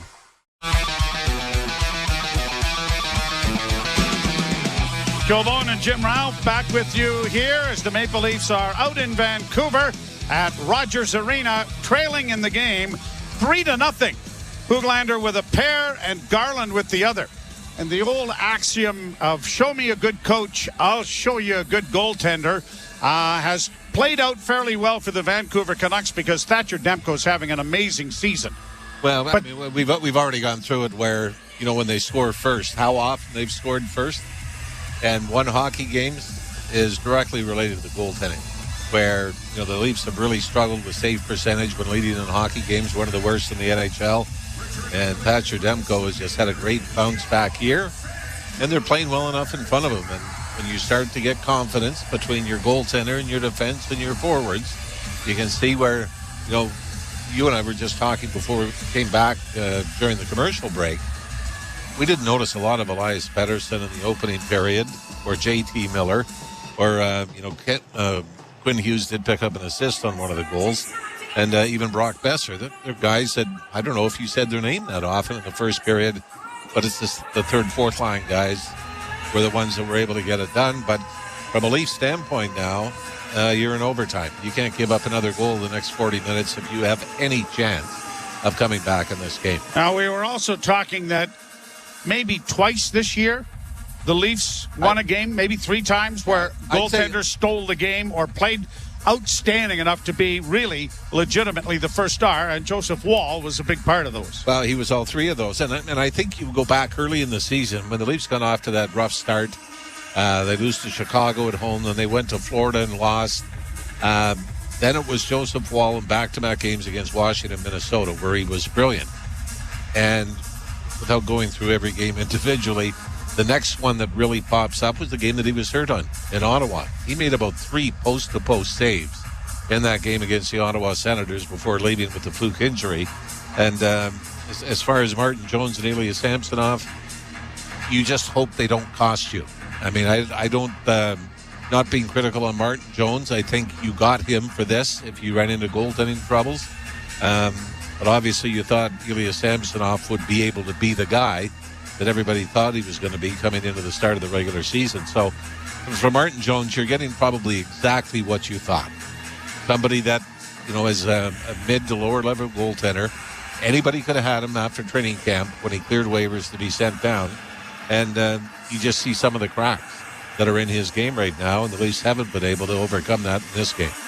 So the Leafs to the right and the Canucks to the left, and we're underway as it's shot down into the Vancouver end. Played around back of the net by Ronick. Up to the wing it comes. Banked out at center. The Leafs turn the puck over, and now Matthews trying to get it over for Yarncrook as it go into the Toronto bench and out of play.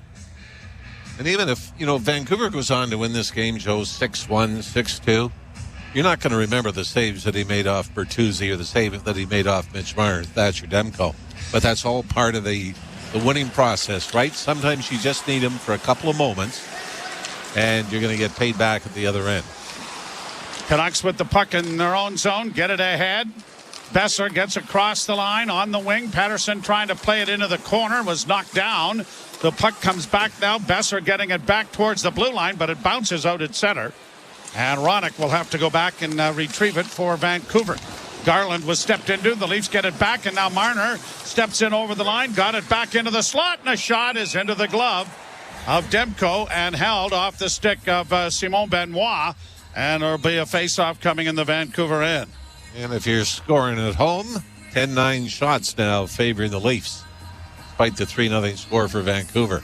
This one, Austin Matthews, I don't think was anticipating the point shot, because he was well off to the side of Thatcher Demko, who makes an easy save. And he tracked that right into the glove. We've talked a lot about Joseph Wall and his ability to do that.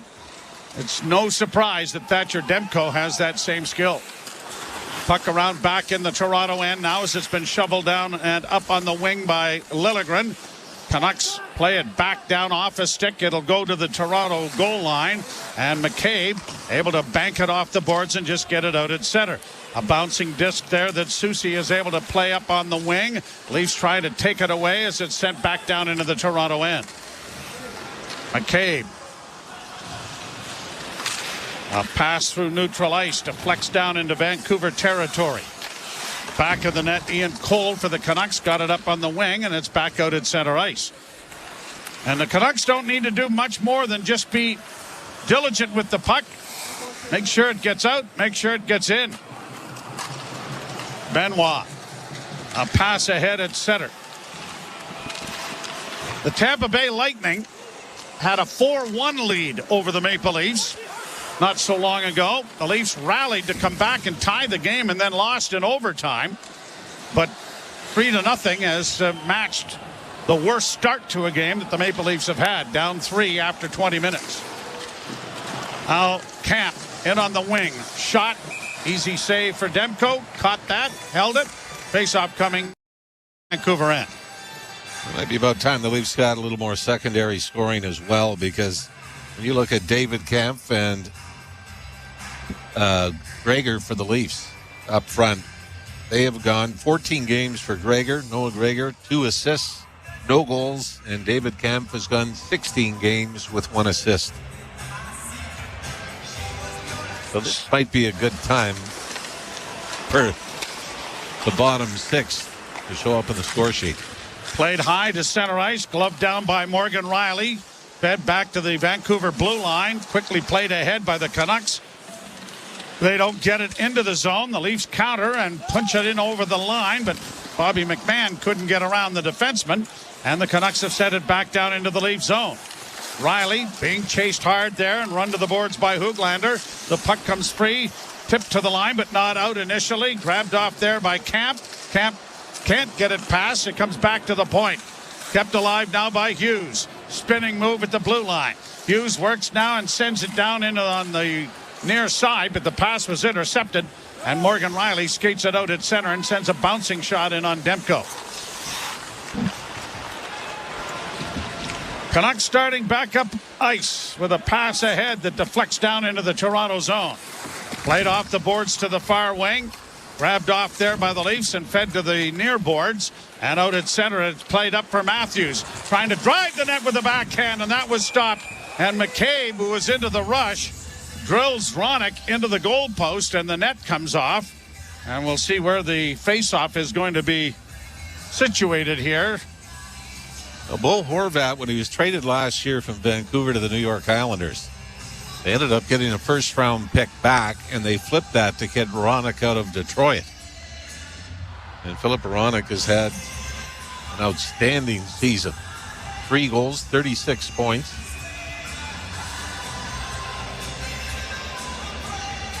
.37 to play in the second period. 3-0 Vancouver.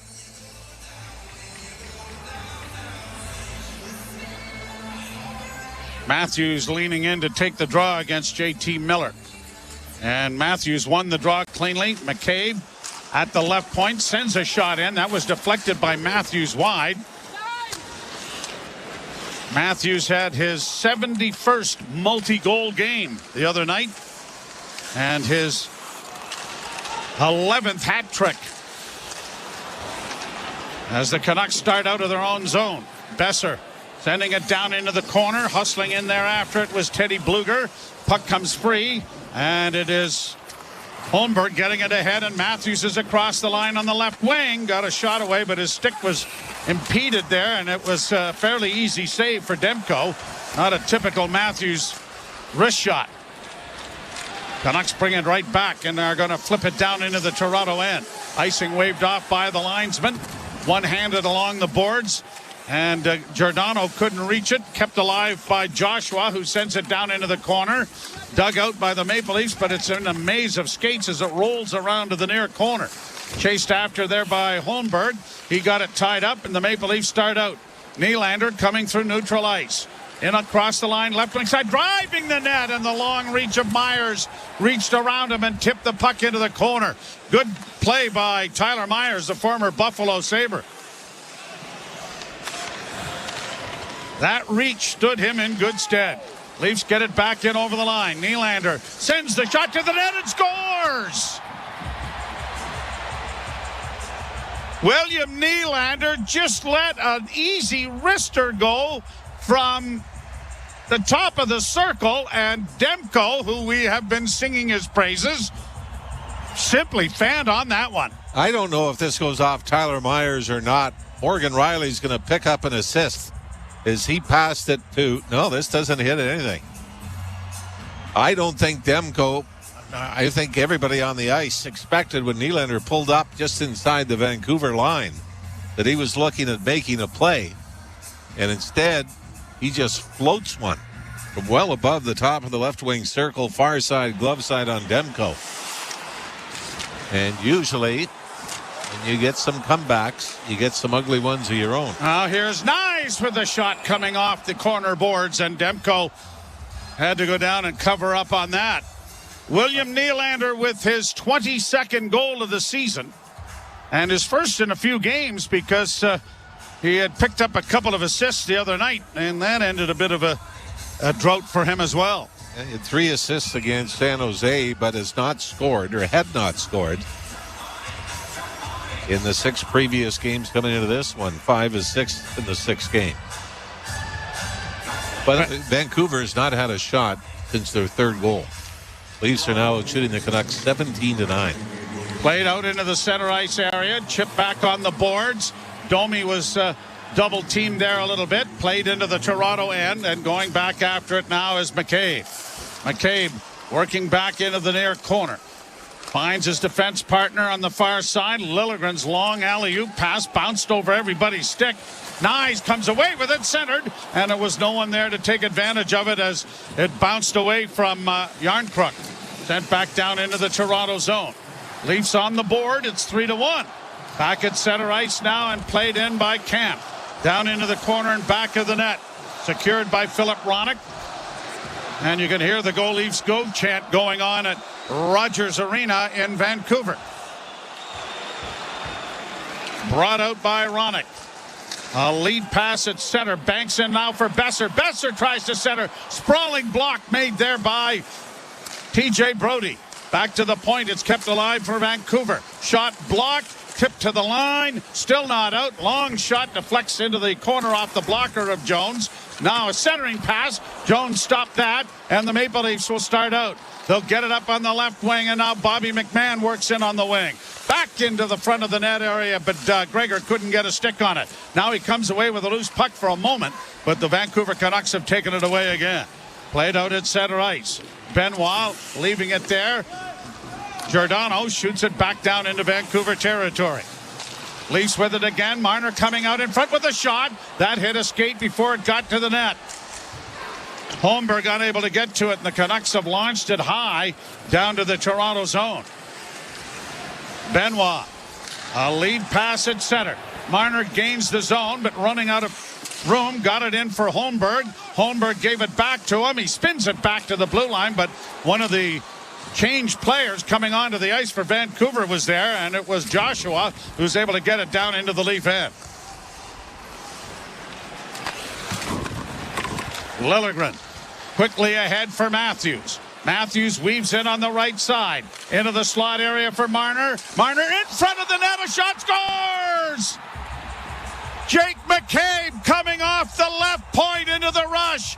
Spotted by Marner, and it's 3-2. Maybe the bathtub's flowing that way, Mr. Ralph. Well, let's hope for a cancellation for the 3rd period. Austin Matthews leads the rush.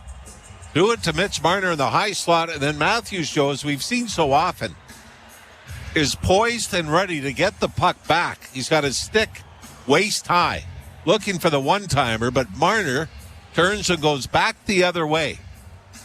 Instead of giving it to his right to where Matthews is, he turns his body and throws it back towards the back post. And it was Jake McCabe that jumped down from the left point and simply redirects it into the empty side. I guarantee you Thatcher Demko, like everybody in the rink, thought the puck was going to Matthews. So the Maple Leafs have cut the lead to 3-2. Nylander from Riley and Brody at 4:53. McCabe with his 3rd from Marner and Matthews at 7:25. And it is a 3-2 hockey game. You're listening to Molson Leaf Hockey on TSN 1050 and the Maple Leafs Radio Network. Sarah used to let things get to her. Like the news. Or the fake news. The new girl at work. Her old boyfriend's new girlfriend. All that changed when she traveled south with Transat. It's the Comeback Change promo. Book now and get up to 4. Hey everybody, Mike from TSI. Join our awesome community today. You see all those awesome emojis in the chat? See everybody's names rolling down the bottom of the screen here? Get your name in that list. It's only 99 cents a month. 99 cents. You can't even get a coffee for 99 cents anymore, guys. Join today. Click the description of the video. You'll see the link to join in the description. Let's get back to the action. Go Leafs, go. Let's finish strong, boys. And the Pacific. I'm going to bet on anything. I'm going to bet on us. Masters of the Air. Only on Apple TV Plus. Subscription required for Apple TV Plus. In Scarborough, there's this fire behind our eyes. A passion in our bellies. It's in the hearts of our neighbors. The eyes of our nurses. And the hands of our doctors. It's what makes Scarborough, Scarborough. In our hospitals, we do more than anyone thought possible. With less than anyone could imagine. But it's time to imagine what we can do with more. Join Scarborough Health Network, and together we can turn grit into greatness. Donate at lovescarborough.ca. Vancouver Canucks have had 2 shots on goal. The Maple Leafs have had 10, and they have scored twice. Nylander and McCabe have got the Leafs back into this contest, and it is 3-2. And a little more pressure on Martin Jones now. As if the Leafs are going to complete any comeback against the Canucks, there's got to be at least a couple of big saves for Jones to make. 20-11, the Leafs out shooting the Canucks. As we mentioned, Vancouver scored on their 9th shot of the game to make it 3-0. The Leafs have scored twice and only given up 2 shots since then. Morgan Rielly in his own zone, controls the puck, got it ahead. And an icing call coming as it went off a body. And what about Quinn Hughes, captain of the Vancouver Canucks? Do you know the first captain in Canucks history was? Orland Kurtenbach. The reason I know is because... I'm right? Spell it. My first coach second coach I ever had in the minors. Orland Kurtenbach, and such a nice, wonderful guy. He was a tough customer on the ice, though. Was. Remember him with the Rangers before going to the Canucks? Yeah. We talk about... Shot scores off the wing, Nylander! Oh, my! It must be that crease, because that's 3 bad goals scored on Thatcher Demko. Well, you might give him a pass on the goal that was scored by Jake McCabe to make it 3-2. But this is just Willie Nylander, and it all starts with a great pass from Morgan Rielly to Nylander on the right wing side. And again, Nylander is being held to the outside by Carson Soucy, and he lets it go from the circle right on the right wing boards, where he seems to be looking past all the way, and then just snaps it. Oh, Joe, yeah, this goes off his stick. The stick. Yep. Vancouver and Rick Tocchet, the Canucks coach, have called a timeout. But yeah, this deflects off a stick. It looks worse than it is, as Nylander just throws it towards the net. Carson Soucy was the stick. And he had perfect positioning on Willie Nylander, but Nylander just throws it to the net from the right wing boards, and it goes off his stick and short side on Demko. And even though the Leafs have had a couple of fluky goals, I'm sure if you're Rick Tocchet, you're saying, what were the shots, 9-4? Mm-hmm. I think when the Canucks were up 3-0. So since that lead for Vancouver, the Leafs have outshot them 17-2. They get back into this game and tie it up at 3.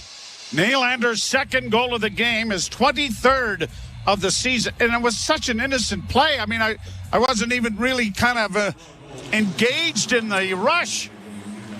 And yet Nylander's wrist shot deflects off Soucy and into the cage. And the Leafs have caught some lightning in a jar here and have tied this game 3-3. Into the corner is Matthews. Little move there, goes around back of the net for Marner. Marner with a shot, hoping for a redirect that didn't happen. And back of the net is Hughes, given a jolt, and the Leafs are able to keep it in momentarily. Then it's volleyball to center ice by the Canucks defense. Yarncrook sending it in. Played around back of the net into the far corner for Hughes. Hughes is engaged there on a good hit from Domi. And now Vancouver coming out at center. And it's the Leaf fans who are whooping it up at the Rogers Arena. And the Vancouver fans are in a bit of a state of shock. Back to the point it comes. Long shot wide of the Leaf goal. But the atmosphere is always electric. Brought out at center now by Toronto. Domi in over the line. Works down into the corner against Zadorov. Back in along the boards is Nyes. Zadorov trying to tie him up. The puck against the wall. Finally dug free. And the Canucks trying to move it out now with the play out at center ice and down to the Leaf blue line. Riley ahead on the wing. Drop pass Nyes into the corner for Camp. Camp tries to work it around back of the net. Working out with a shot. Demko made the save and then had to hang on. 10:05 left to play in the second period, and we've had a dramatic turnaround in this game. A 3-0 Vancouver lead has evaporated. William Nylander has scored twice, and Jake McCabe has scored once, and it is a 3-3 tie. For a brief moment on that David Kampf shot, Joe, Kampf comes out from behind the net and launches it, almost goes under the blocker of Thatcher Demko. He bobbled it just a bit. He was in goal when the Leafs beat the Canucks 5-2, which was the Leafs' last game before heading to Sweden. Played off the glass to center and down into the Leaf end. And it is Liljegren getting it up on the wing. Rink-wide pass to an open wing that Camp can't control or get to. McCabe back at center ice, had it knocked away. McMahon bowled over his man. And the Canucks have to go back into their own zone to come away with the loose puck. Brought in on the right side by McCabe. A shot blockered away nicely there by Jones. Played in on the wing and now chipped out at center for Noah Gregor. Gregor will send it into the left wing corner and go in there after it. He gets a bit of a piece of Carson Soucy. Puck comes free to Marner in the far corner. Marner curls back, looking to try and send it in deep for Matthews, and has. Matthews sidesteps him and tried to center it in front of the net, but Soucy was there to knock it away. Played out at center ice by Vancouver, and it'll force the Leafs back into their own zone. Now to Benoit. Benoit got it ahead. Oh, and a chance there for Holmberg, but he stumbled and lost the handle on it, or he was driving in that all by his little old lonesome. Marner, stick handling like a wizard, drops it back now for Giordano. His shot in traffic is knocked away by Demko. Marner back at the net, trying to work into the corner. Works back up on the wing, trying to get it away and can't. And the Canucks are going to get it out into the center ice area. Brought down by Garland into the corner. And Garland loses the puck, and Benoit gets it right back up at center, and now Tavares trying to get around the defense. Takes it around back of the net, centered. No one there. Marner couldn't come up with it. Nylander over the boards as Marner's heading to the bench. Here's Willie around back of the goal. Nylander with a pair. Back to the point it comes. Now to Nylander again. He fakes the shot, then let it go. It's bouncing into the net. They score. Waved off. Waved off. They're saying it was kicked into the net. And now Ronick is tangled up here with one of the Leafs up against the fence. Can't see who the Leaf player is yet. They're going to go to the penalty box and take a look at this, Joe. We did not have a very good view of it, but the Leafs throw it to the net. It eventually bounces in, and Tyler Bertuzzi, I think, might be heading to the Leaf dressing room. He is cut. Leafs may get a 4-minute power play out of this if they don't get the goal. Oh, I don't even know, Joe, if this is kicked in. Was this knocked in by a Vancouver player? Oh, no. No, that was a left Bertuzzi's skate. And it wasn't so much a kicking motion as much as I'm trying to get up. Yeah. And it looks like a kicking motion, but he was just trying to get onto his skates. We'll see if there's a penalty and a power play coming up. All right, we'll step aside. You're listening to Molson Leaf Hockey on TSN 1050 and the Maple Leafs Radio Network. I'm David Webb from SiriusXM Patriot. Join me from the iconic Red Arrow Diner in Manchester, New Hampshire, an essential stop for aspiring presidential candidates. Diners can enjoy a sandwich named after me, the Webb Witch, while I sit down and talk with candidates, voters, and get their thoughts about the New Hampshire primary and beyond. David Webb, live from the Red Arrow Diner, starting Monday, January 22nd on SiriusXM Patriot 125. NHL All-Star Weekend returns to Toronto, and SiriusXM NHL Network Radio brings you all the action. Pass and a quick shot. Scores! Matthews! Lost for Crosby for the HP. He's good! Hear conversations with all-star players and coaches. All-Star Media Day, player draft, skills competition, and play-by-play of the 2024 All-Star Game. 2024 NHL All-Star Weekend live, beginning February 1st on NHL Network Radio, Channel 91 in the car, and on the all-new SiriusXM app. NHL Morning Skate. Chris Knobloch, head coach of the Edmonton Oilers. No coaching experience in Paul Coffey. What's that been like as far as a rather unique fit as an assistant? If you look at all the things that have improved with our team, and maybe even the most is how well our defense has been playing. Paul's done a great job of communicating with them and getting a message on just playing assertively. NHL Morning Skate with Scott Laughlin and Gord Stellick. Weekdays 7 a.m. Eastern on NHL Network Radio, SiriusXM 91, and the SiriusXM app. The best hockey lives here. Burns gets it back. Stick handles to the backhand. Moves in front. Score! NHL play-by-play on SiriusXM. The goal is waved off because of the kicking motion of Bertuzzi. There are 2 roughing penalties, and Bertuzzi, at least a cross-check on him is called, so the Leafs are going to their second power play, brought to you by your Ontario Subaru dealers. Get more value out of every kilometer in a Subaru, starting with award-winning safety at your local Subaru dealer.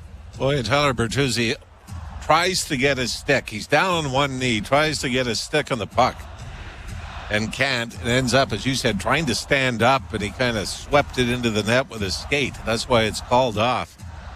Dylan Keefe is pointing to Bertuzzi from the officials, saying, could this not be a double minor, especially if it came from the cross-checking penalty on Roenick? Leafs did not have a shot on goal on their first power play opportunity as it's cleared down into the Toronto zone. By the way, Quinn Hughes and Morgan Riley have picked up roughing penalties as well, so Riley not on the power play, serving the 2-minute minor. Matthews coming out of his own zone. Giordano has taken that spot in across the line, poked out at center ice by Vancouver.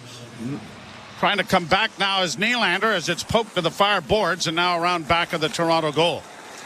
Canucks have only had one shorthanded goal this season, and that's coming off the stick of former Leaf Sam Lafferty. Brought out at center ice by Matthews to Marner, who hits the line and in. Nylander ringing the boards with it back of the net. That's drawing a crowd. The puck comes free for Tavares, who goes into the near boards, but got wedged out of the play, and the Canucks are going to get it out at center ice. Giordano is there. He'll get it off to Marner. Marner waits for Matthews to swing. Knocked down on the play was Marner. Giordano out trying to stretch things out. The Leafs want somebody in behind him, and they'll give it to Matthews, who starts out with a pass to Marner. Marner back to Matthews to the line and in for Giordano. Rolled it towards the net, and Demko will scoop it up and stop play with the Leafs on the power play and the face-off coming in the circle to the left. How much do you miss Morgan Riley in the power play? And it's funny because John Klingberg was brought in and given the first power play responsibilities for the defenseman to start. Morgan Riley, 2 assists in this game. And he has been sensational. That's now 21 points in his last 22 games for Morgan Riley. Headed to the All-Star game. A lot of players on the ice here tonight are headed to the All-Star game. 4 Vancouver Canucks will be a part of the proceeds, as it is, or the proceedings. And the pass up on the left wing finds Domi and across the line to Holmberg. Back in for the corner for Domi. Holmberg is able to spin it back to the blue line, but Liljegren couldn't keep it in. 16 seconds, and the Leafs have had just the one little rolling shot to the net. Here's Nyes in on the left wing, but out of the reach of Holmberg. Played to the blue line by Vancouver. Chipped out over the line for Mikheyev. Mikheyev will play it down into the Toronto end, and the Leafs try to work back. Almost too many men on the ice there for Vancouver, and the penalty is over, and the power play was non-existent. Besser in with a shot off a stick and wide of the Leaf goal. 6 minutes to play in the second period. It was 3-0 Vancouver. It is a 3-3 tie. Shot down into the Vancouver end, and Cole will go back to the puck. Canucks send it down into the Toronto zone. McCabe against the boards, trying to get it out. Got it up on the wing. Racing after it is McMahon. McMahon trying to drive the net, but can't get around the big Nikita Zadorov. The puck into the corner. The Canuck defense, other than Hughes, is rather large. Bouncing disc up against the boards. McMahon trying to get to it. Played back into an empty corner. Pinching down is Benoit. Benoit plays it back in the net for McMahon. Off the boards to the point once more. Trying to chip it back in now for Noah Gregor. Kicked along the boards. Camp can't get to it. Gregor gets it out. Gets it back to the point. Nylander off the bench. Got a shot away and it went off a stick. And has gone up into the screen. Out of play. The Leafs 3 and the Vancouver Canucks 3. Second period coming to you from the Rogers Arena in Vancouver. You're listening to Molson Leaf Hockey on TSN 1050 and the Maple Leafs Radio Network. 1 in 2 people struggling with their mental health aren't getting the help they need. That's why for Bell Let's Talk Day, we're highlighting initiatives such as 988 Suicide Crisis Helpline. Anyone in Canada can call or text 988 24 hours a day if they are thinking of suicide or worried about someone they know. To find out more about 988 Suicide Crisis Helpline or to discover other resources that create real change in mental health every day, visit bell.ca/let's talk. Not all self-care is created equal. A quick bite, a guilty pleasure, a second to ourselves. Discover a different kind of self-care at Thermea Spa Village Whitby. A world of restorative Nordic rituals awaits. Drift weightlessly in the Kala pool. Indulge your senses with an Aufguss performance and savor an authentic gourmet dining experience. Prioritize your own wellness. Take good care. Book your visit today at thermea.com/Whitby. Coming to Apple TV Plus on January 26th. We came from every corner of the country to bring the war to Hitler's doorstep. Starring a stellar cast led by Academy Award nominee Austin Butler, Callum Turner, and Anthony Boyle. You'll be in charge of 350 air crewmen, boys who have yet to experience combat. Let's rack them up and knock them down. From the executive producers of Band of Brothers and The Pacific. I'm going to bet on anything. I'm going to bet on us. Masters of the Air. Only on Apple TV Plus. Subscription required for Apple TV Plus.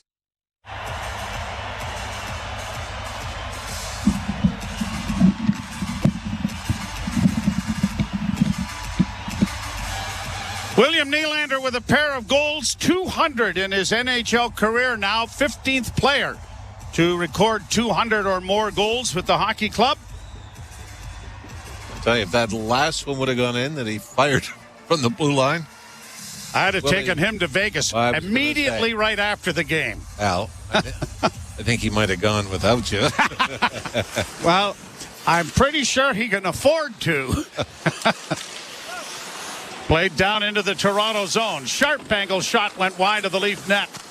Played into the corner. Brody trying to tie up his man. Joshua up against the boards. Puck comes free. Elias Pettersson getting it back to the point, back into the corner for Pettersson. Knocked off stride. It comes back to the blue line, back into the corner. Pettersson centers. That went off the goaltender, and it's grabbed by the Maple Leafs and brought out by Tavares. Tavares to center. Working in over the line to Bertuzzi. Bertuzzi snaps it towards the net. It went off a skate harmlessly wide. Kept in at the point. Liljegren didn't get enough on it to get it in deeper, and the Canucks are able to get it out at center ice. But the Leafs have been full marks for this second period. It's been like night and day. And both goaltenders have had their moments of ineptitude.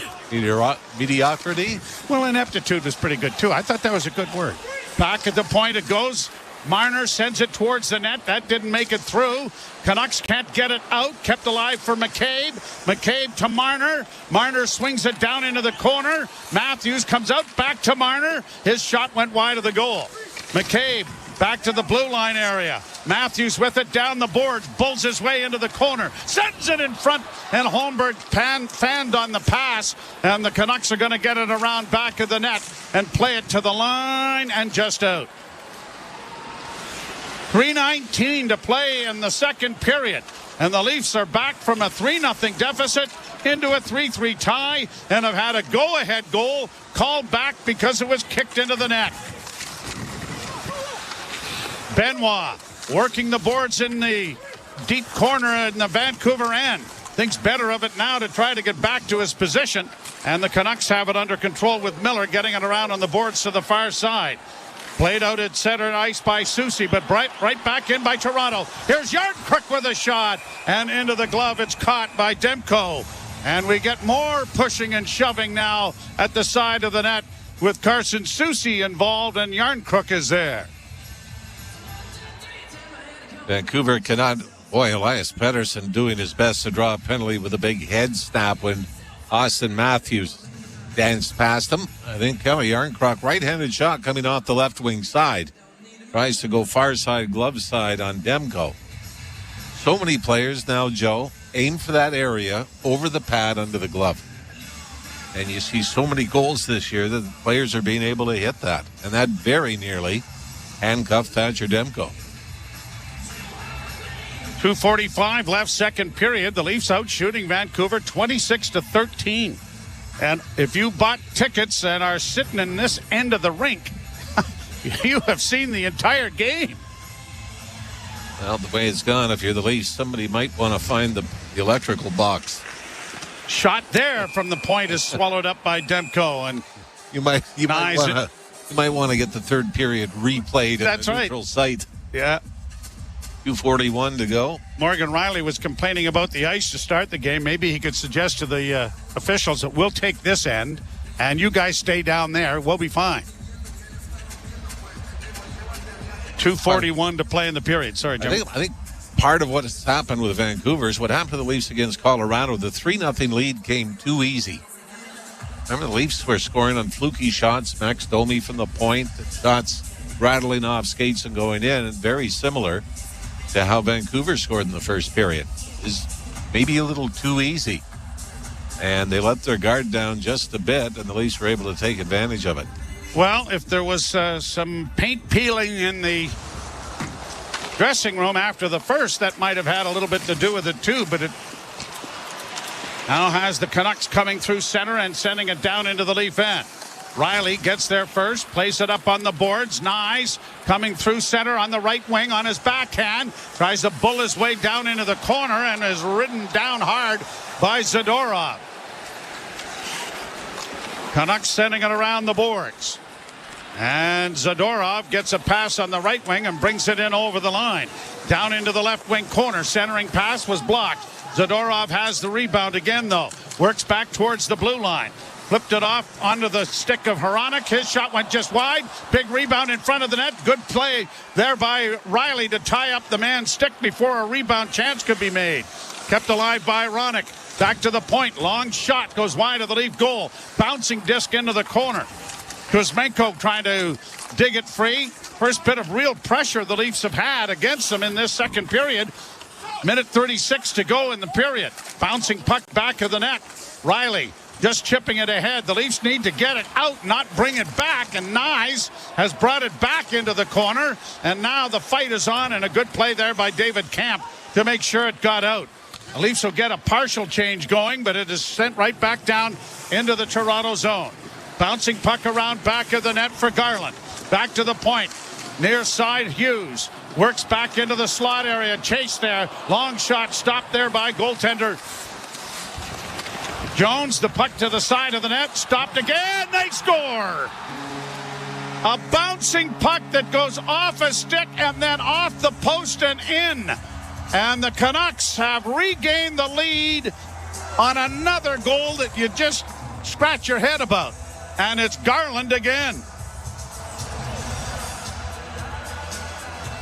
And really, I mean, it feels like it's the only time in this period, and it's 19 minutes in, that the Canucks have had offensive zone pressure.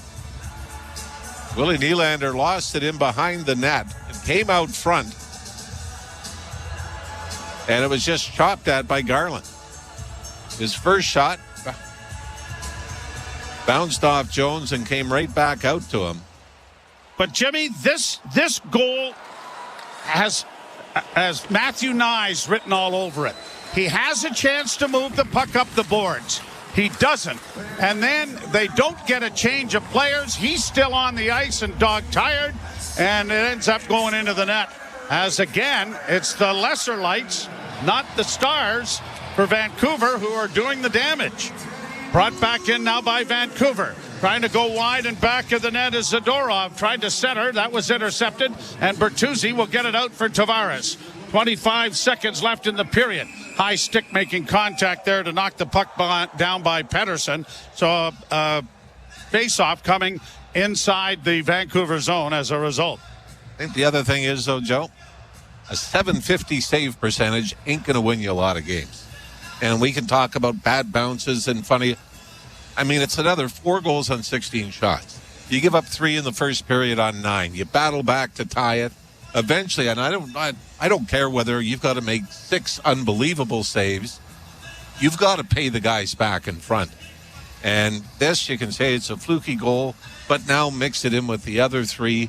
Mix it in with the Draisaitl goal at Edmonton for the comeback there. The McKinnon goal that goes through Martin Jones. I mean, this is so difficult on the Leaf forwards and defense to always have to try to make up for the mistake at the other end of the ice. Bouncing puck to the Leaf blue line, but not out. A shot taken there by Joshua, went wide of the goal. Final seconds ticking down, and that will do it. So the Maple Leafs fight back from a 3-0 deficit to tie the game on a pair of goals from William Nylander and the third of the season for Jake McCabe, as now we get some pushing and shoving here and a bit of a pileup. Well, Joshua Dakota took a swing at Austin Matthews, and then Morgan Riley came in. He took a swing at him. Holmberg was underneath another Canuck. And I don't know if we're going to get penalties out of this.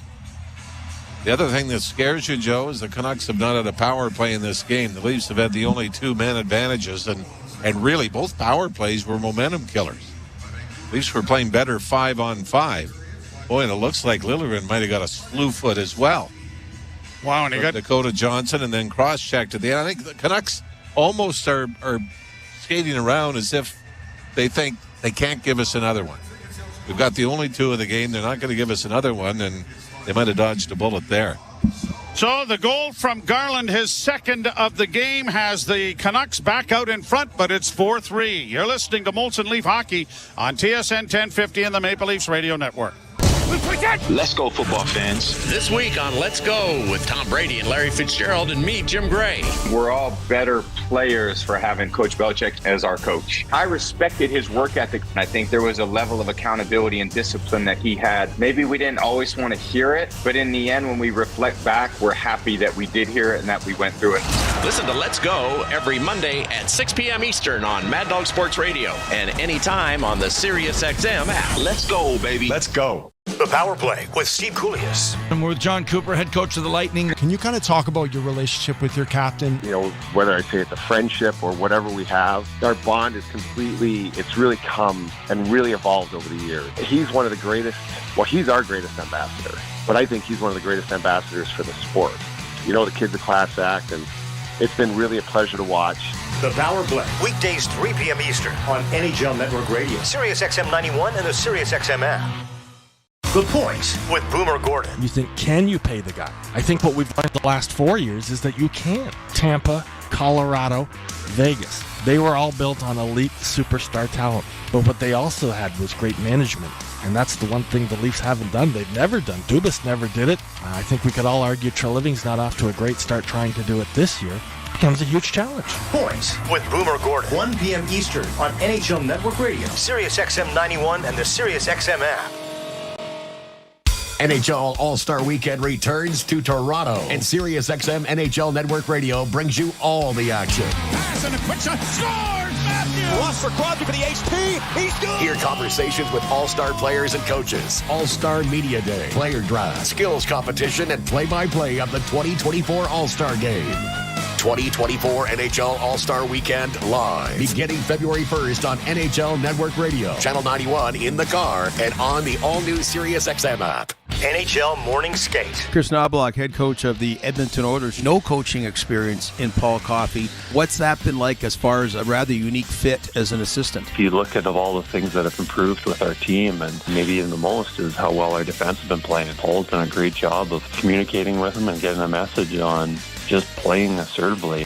NHL Morning Skate with Scott Laughlin and Gord Stellick. Weekdays 7 a.m. Eastern on NHL Network Radio, Sirius XM 91, and the Sirius XM app.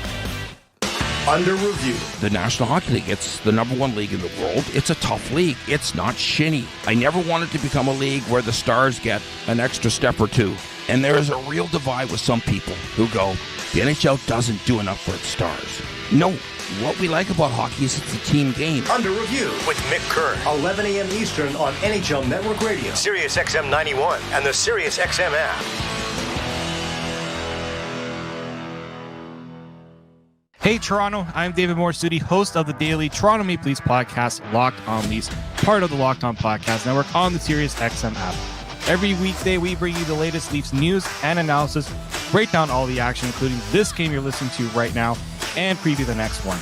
We're giving you everything a Leafs fan could want, all in a daily 30-minute podcast. Download Locked On Leafs right now on the Sirius XM app, available with all trials and popular plans, or where you get your podcasts. Search Locked On. Hockey lives here. Suzuki sweeps it. There's a chance. Rebound, Caulfield shoots and scores. NHL play-by-play on Sirius XM. Molson Canadian Leafs Hockey is on TSN 1050 and the Leafs Radio Network. The Leafs live here. Scott scores off the wing, Nylander. Oh my! It must be that crease, because that's 3 bad goals scored on Thatcher Demko. Wow, what a wicked second period. 3 goals in 3 minutes and 26 seconds, tied it at 3, and then Vancouver with a late goal in the second period to assume a 4-3 lead. TSN after 40 minutes is delivered by 241 Pizza. Go to 241pizza.com and fill out your menu. Jim Taddy and Frankie Corrado with you. Frankie C., the uphill climb was completed, and in the, 90 seconds Vancouver spent in the Leaf zone, they somehow found a way to regain the lead. That's a bit of a backbreaker late in the period, but I love the response for the Leafs coming out in that second period, Jimmy. They outshot Vancouver. They outchanced Vancouver. They played in the offensive zone way more. They matched the tone that Vancouver set physically early in the game. It was a great response. And, yeah, you need a little bit of luck. Thatcher Demko gets screened on the 1 goal by Tyler Myers. The 1 goal goes off Carson Soucy's stick. And Tyler Bertuzzi actually on the unlucky side of things, because he can't bang that puck home with his stick. He tries to kick it in. The goal gets disallowed. But overall, that's a great response. And I think there's been so much talk about, do they play hard for Sheldon Keefe? Are they a well-coached team?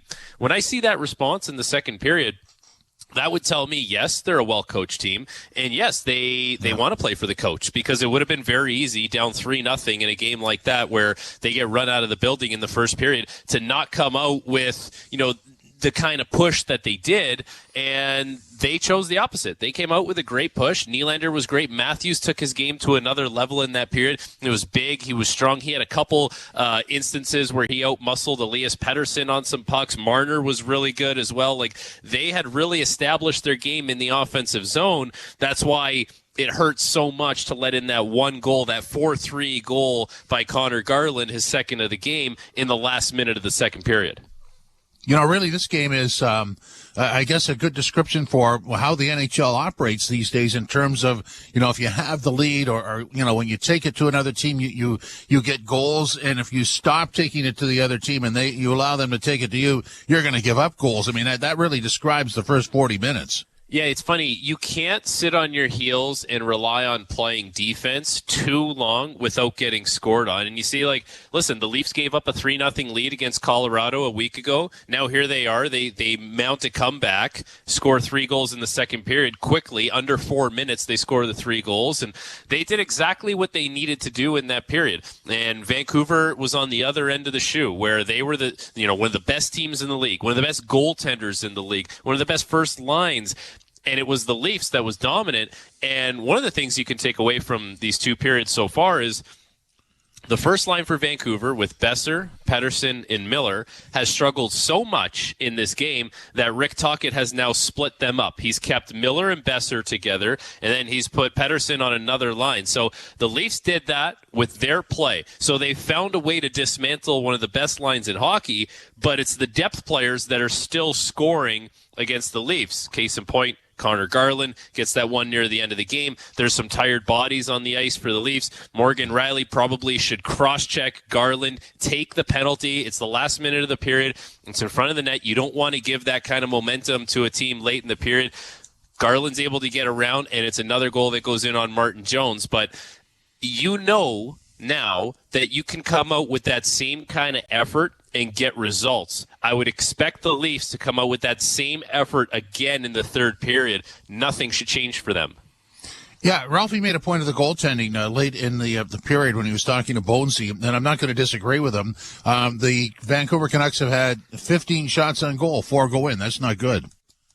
No, it's not good. Martin Jones hasn't been great in this. Even the last one, the Connor Garland goal in front of the net, it's a slow-moving play. It's a little chip shot. Like, one of the ones, whether it's the last one or the Höglander one where he goes on the short side up high, or even the one where Martin Jones, the first Garland goal, where Martin Jones misplays it, and that's a slow-moving play. It's like, one of those you have to hang on to. You have to make a couple of saves that maybe you could make, not necessarily that you should make, and it helps your team go a long way. But with that being said, Demko's done the same thing. Like, I know he screened on the Myers goal. I know the Soucy goal gets deflected, but that's still, like, you think with your positioning, and I wasn't a goaltender, but if you're a big guy and if you're on the right angle, if the puck moves a little bit, it should still be able to hit you. So both teams have legitimate complaints when it comes to their goaltending in this game. It's very uncharacteristic for Demko to have a game like that. But for Martin Jones, make the ones you should save, and then make one more here at least down the stretch that you maybe don't have any business making the save on, allows your team to get into the game a little bit more. I also thought the Jake McCabe goal was a great example of the Leafs outworking the Canucks. What'd you think? Jake McCabe beating Connor Garland up the ice, Jimmy? Absolutely. I mean, that just, I mean, we talked in the first period about the Leafs not having any speed. They had all kinds of speed in that second period, and that's probably the best example right there. It's a great example because, yes, we talked about speed. Yes, we talked about urgency. And that's just understanding what the moment calls for, where you feel like you have a player in a vulnerable position. Maybe he's straight-legged. Maybe he's showing you that he's out of gas. Take advantage of that. And Jake McCabe did that. He beats Connor Garland all the way up the ice. And it's a really nice job by Mitch Marner to find him. Marner had a really good period. He was making plays. But that's the understanding in the game that, like, there's your advantage. There's your opportunity to make a difference and outwork the opposition. I thought for the most part, for 19 minutes of that period, it was all Leafs. They outworked the Canucks, and for a short moment in time there where the Leafs get hemmed in the zone for a minute, Matthew Nice was on the ice for just over 2 minutes on that final shift. It was a failed clearing attempt, and then soft plays in front of the net. That result ends up costing you because now you have to go into the third period down 1 goal. But there was a lot of good in that period for the Leafs. Vancouver 4, Toronto 3 after 40 minutes of play. This is Molson Canadian Leafs Hockey on TSN 1050 and the Leafs Radio Network.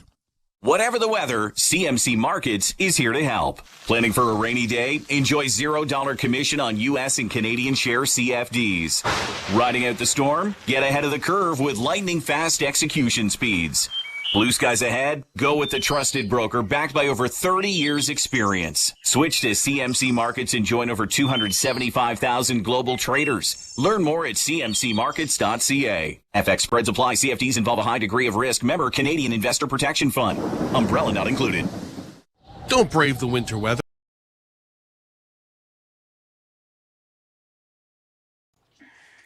Hey everybody, Mike from Toronto Sports Insider. Thank you all for getting us over the 7,000 subscriber mark. Let's keep it going.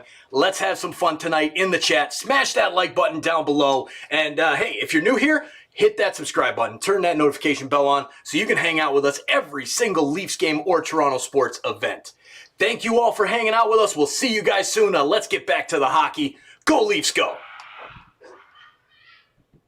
There's a Molson with your name on it. Canadian Ultra XL. Molson. Everyone in. Must be legal drinking age. There are many peculiar words in the English language. Words like salivigant, peregrinate, nemophilus, peripatetic, and conviviality. Yet, there is no word for getting the most out of winter in your Subaru, thanks to symmetrical full-time all-wheel drive and X-Mode. Until now. We call it unhibernate. As in, while your neighbors stay home, you'll be unhibernating all winter in your Subaru. So peregrinate to your local Subaru dealer today, and welcome to Uncommon Winter Confidence. Don't brave the winter weather.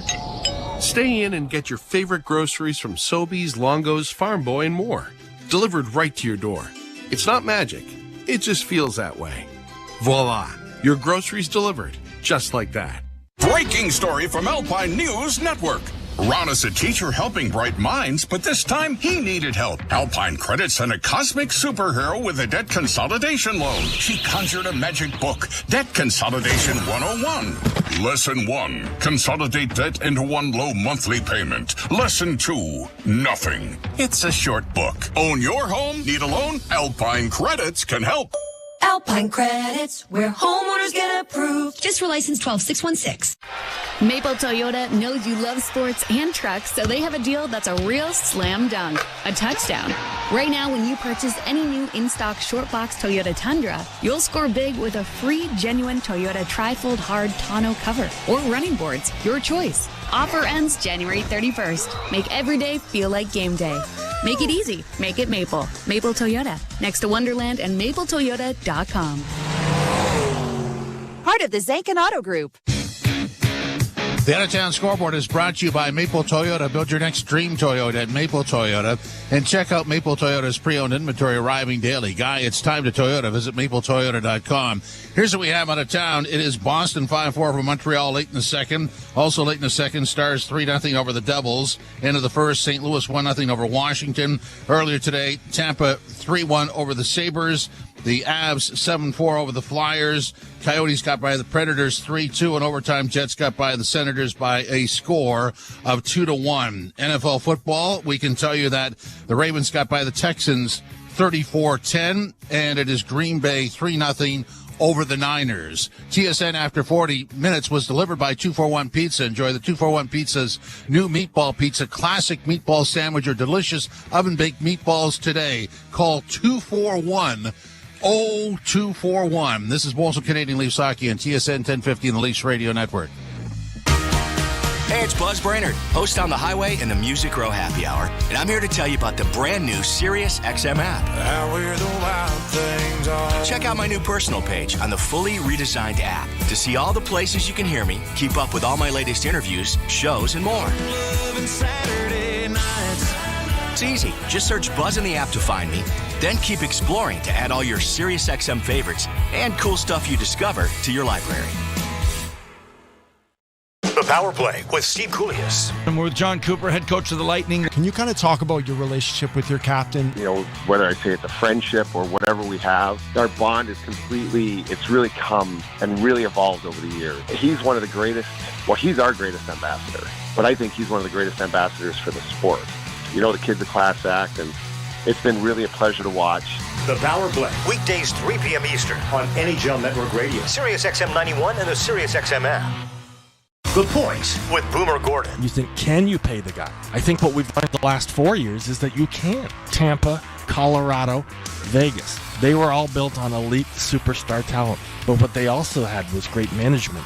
And that's the one thing the Leafs haven't done. They've never done. Dubas never did it. I think we could all argue Treliving's not off to a great start trying to do it this year. It becomes a huge challenge. Points with Boomer Gordon. 1 p.m. Eastern on NHL Network Radio, Sirius XM 91, and the Sirius XM app. If you're a soccer fan, you know that this music means one thing.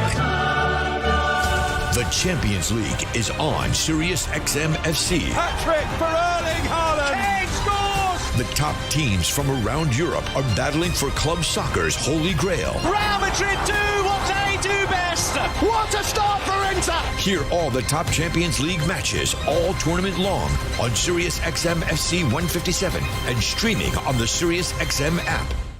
Join me, Scott Laughlin, and Gord Stellick, along with former NHLer Mike Johnson for NHL Morning Skate, weekday morning, 7 a.m. Eastern on NHL Network Radio, Sirius XM 91. The Leafs trailed 3-0 at the end of the first period, fought their way back on a pair of goals from William Nylander and one from Jake McCabe to tie the game, but a late goal, a minute left in the period, and it was a Garland's second goal of the game from, and let me get this right, Teddy Bluger to give the Canucks the lead back.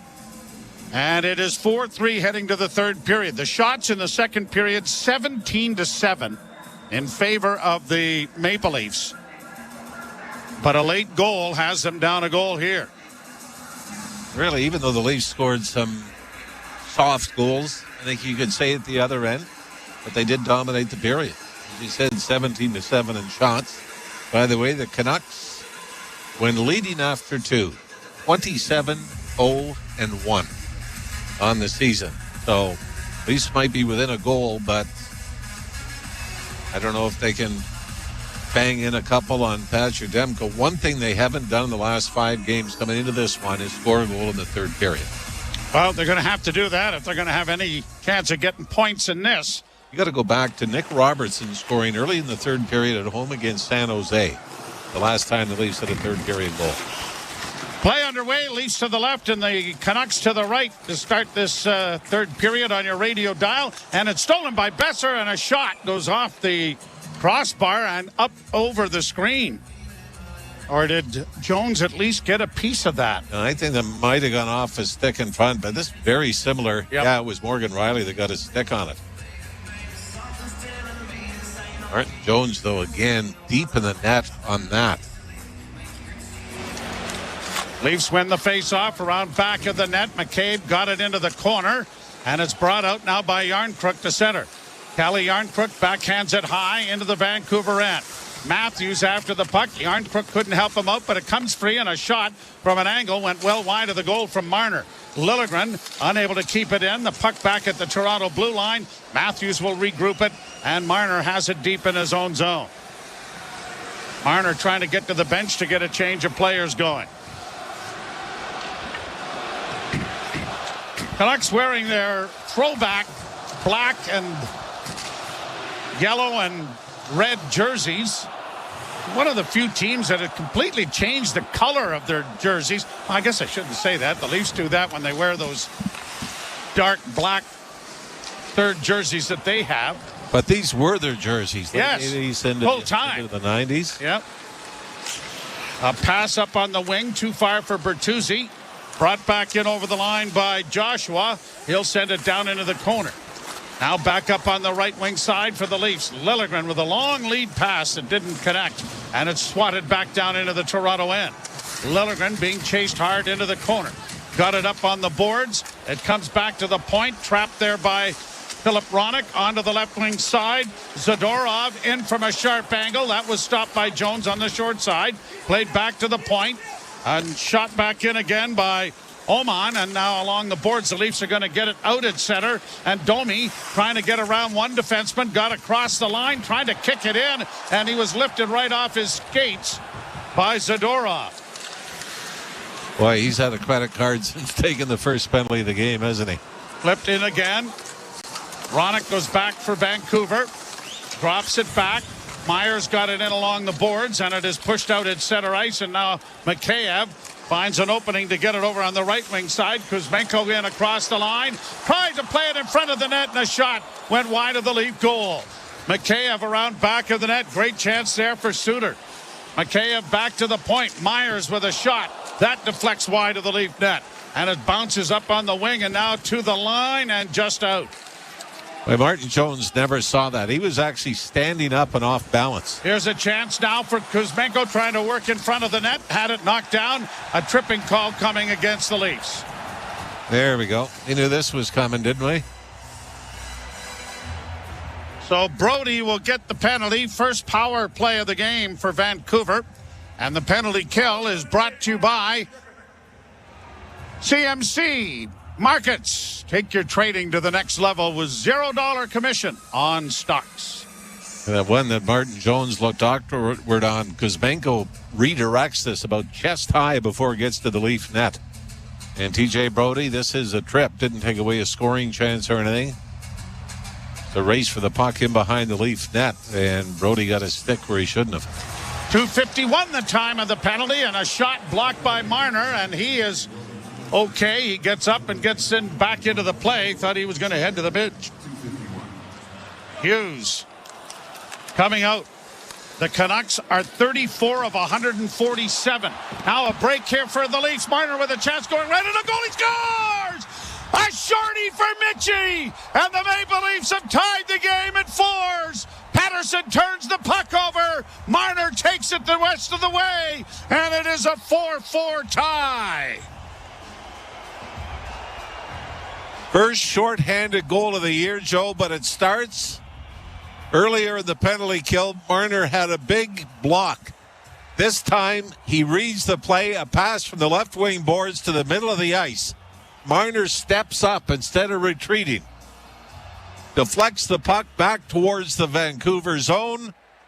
Races to pick it up inside the Canucks line and then snaps it over the glove of Demko to tie it once more, this time at 4.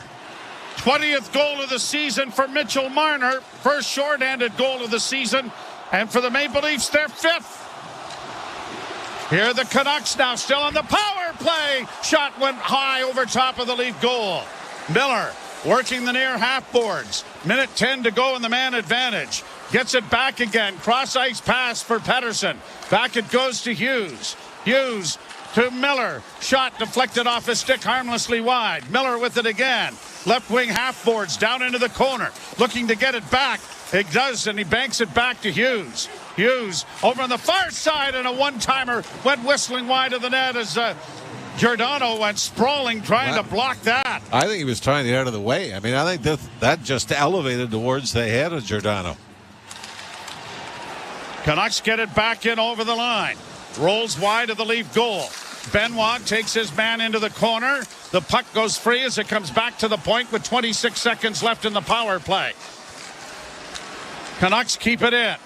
Working to the left wing side. Hughes with a shot, and it is gloved by Jones and held for a face-off coming in the Toronto zone. 18 seconds left in the Canucks power play. Their first of the game. You gave their power play stats. 10th overall in the NHL. Just 3 for 19 in their last 8 coming in. Marner 3 at 3:13. His first shorthanded goal of the season for Marner. And the Leafs are back tied with the Vancouver Canucks. What a strange game this has been. 15:27 to go. And the draw won by Vancouver. Back to the point it comes to Ronick. Over on the far side for a one-timer, blocked there by Morgan Riley, and then wired off the boards and out and down the ice. Canucks have to go back to the puck. Philip Ronick starting out. Power play is over. Left wing side now for Höglander, who had 2 goals in the first period. Gets it around back of the net. Canucks up against the boards. Benoit is able to take his man out of the play. And then Giordano gets in a bit of a shoving match with Höglander. And the Leafs come back and get a shot in by Tavares. And it goes wide off the blocker of Demko. Up on the left wing and played back down into the Leaf zone.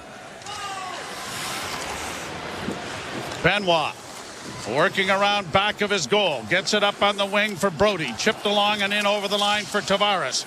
Can't get it in deep. Canucks with possession in their own end. Get it out at center, but the Leafs have intercepted an errant pass.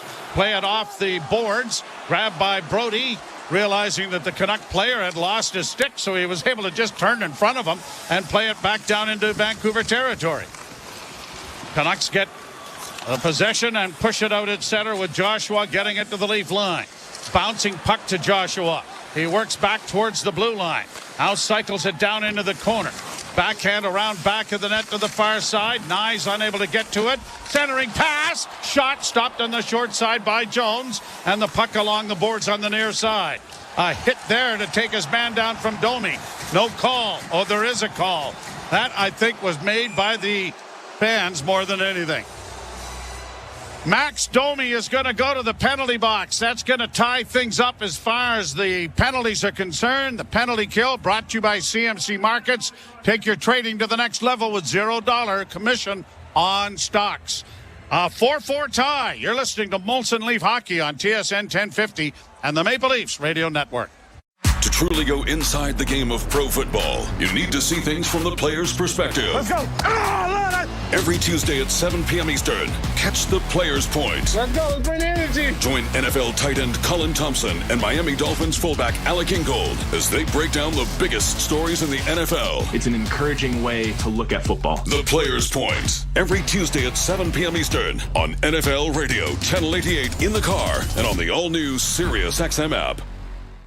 The Power Play with Steve Koulias. And we're with John Cooper, head coach of the Lightning. Can you kind of talk about your relationship with your captain? You know, whether I say it's a friendship or whatever we have, our bond is completely, it's really come and really evolved over the years. He's one of the greatest, well, he's our greatest ambassador, but I think he's one of the greatest ambassadors for the sport. You know, the kid's a class act, and it's been really a pleasure to watch. The Power Play, weekdays 3 p.m. Eastern on NHL Network Radio, Sirius XM 91, and the Sirius XM app. The Point with Boomer Gordon. You think, can you pay the guy? I think what we've learned the last 4 years is that you can't. Tampa, Colorado, Vegas. They were all built on elite superstar talent. But what they also had was great management. And that's the one thing the Leafs haven't done. They've never done. Dubas never did it. I think we could all argue Treliving's not off to a great start trying to do it this year. It becomes a huge challenge. Points with Boomer Gordon. 1 p.m. Eastern on NHL Network Radio, Sirius XM 91, and the Sirius XM app. Hi, this is Ray Hudson, and for all the biggest matches from club soccer's holy grail, the UEFA Champions League, tune in to Sirius XM FC 157.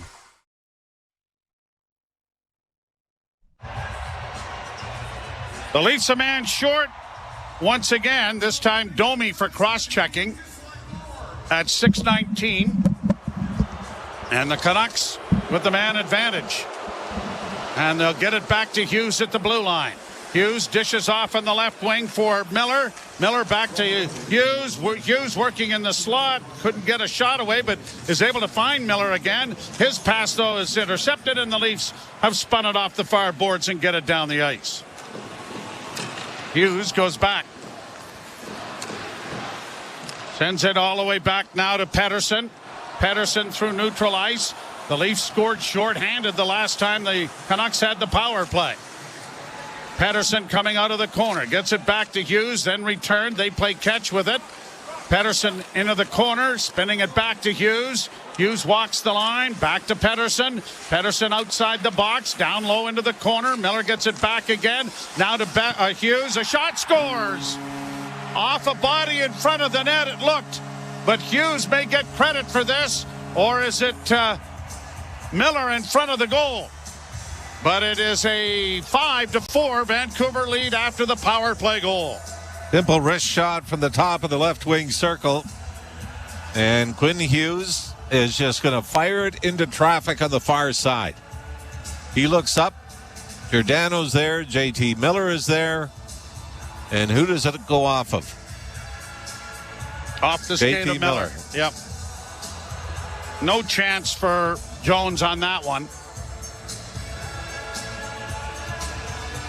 Well, only 4 times this year have the Canucks given up more than 4 goals in a game. Now there's 2 penalties called against the Leafs here in the third period. They dodged a bullet on the first one and actually get a shorthanded goal from Marner. 21st goal of the year for Miller. And the Canucks have regained the lead for the 3rd time in the hockey game.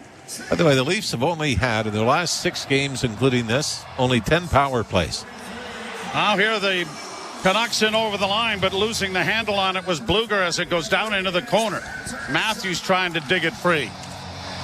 Yeah, they're 1 for 8 coming into the game and have had just 123 power play opportunities.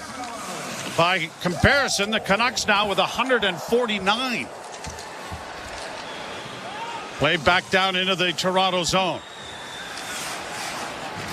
Brody taken up against the boards by Lafferty. The puck comes free. Bertuzzi makes a nice outlet. And now Tavares getting to the line and in on the right side with a shot. That was stopped. It comes into the goal crease. And the Canucks are able to spin it off the boards and get it out into neutral ice. Brody sends it right back up, but Bertuzzi couldn't handle his pass. Morgan Riley able to feed it back. Canucks get it once again and get it past Bertuzzi. Tavares up against the boards trying to control it. Gets it to Riley. That goes off a skate. And Vancouver back in their own zone to control the puck. Played into the Leaf zone. Shot back out by Toronto. Shot right back in again by Vancouver. Now Giordano. A pass up the middle was cut off. Sent to an open wing on the left wing, and a shot was deflected off Nyes' stick and wide. Down into the corner with 11:05 to play in the third period. Vancouver 5, the Leafs 4. And a shootout going on in Vancouver. Around back of the net is Kuzmenko. Kuzmenko still with it, tried to center, and that went off a stick wide. Again, back to the left wing side. Hughes working down, another penalty coming to Toronto. Hughes working out of the corner, gets it back to the point. Vancouver with an extra attacker on the ice. Far side for Hughes. Back in, and a shot was blocked. And unable to get to it was Nyes. And it's going to be poked out at center ice, and Hughes still with it. Whether this is a legitimate call or not, Joe, what they let go in the first 40 minutes, Todorov especially, that now you're going to penalize a team that's come back from a 3-goal deficit. You're going to penalize them 3 times in 10 minutes. A hit there by Benoit ends up stopping play. The referees tonight are Graham Skilleter and Tom Chmielewski. And Tyler Bertuzzi, when that goal was called back in the second period, was cut. And I'm guessing it was from the infraction. There was no extra penalty on that. Oh, boy. You're going to call this. Toronto, number 55. 2-minute minor, cross-checking.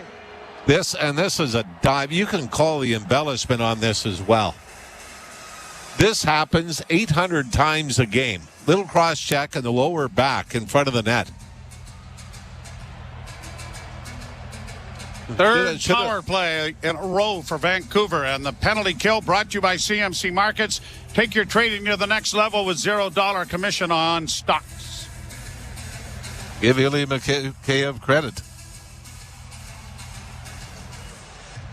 He felt it. Down he went. And the Canucks can really put a hammerlock on this one. Well, maybe I shouldn't say that. The way this game is going, it may be just where the Maple Leafs want to be. Down 2 with half the third period to go. But a lot of the action's been down here to our left, hasn't it? Puck around back of the net for McCabe. Tried to chip it to a teammate to get it out, but it is Besser who gets it around the boards to the far side to Pettersson. Pettersson works down the right wing, slides it back to Hughes. Hughes, left wing side now for Miller. Miller with a pass that deflects wide. Leafs get it out in front of the net, and it is shot quickly down the ice by TJ Brody. 1:25 left in the power play. 9:33 left to go here in the third period. 5-4, Vancouver with the lead. Long shoot in, cleared into the corner by Jones. Shot to the line, but not out. Hughes is there.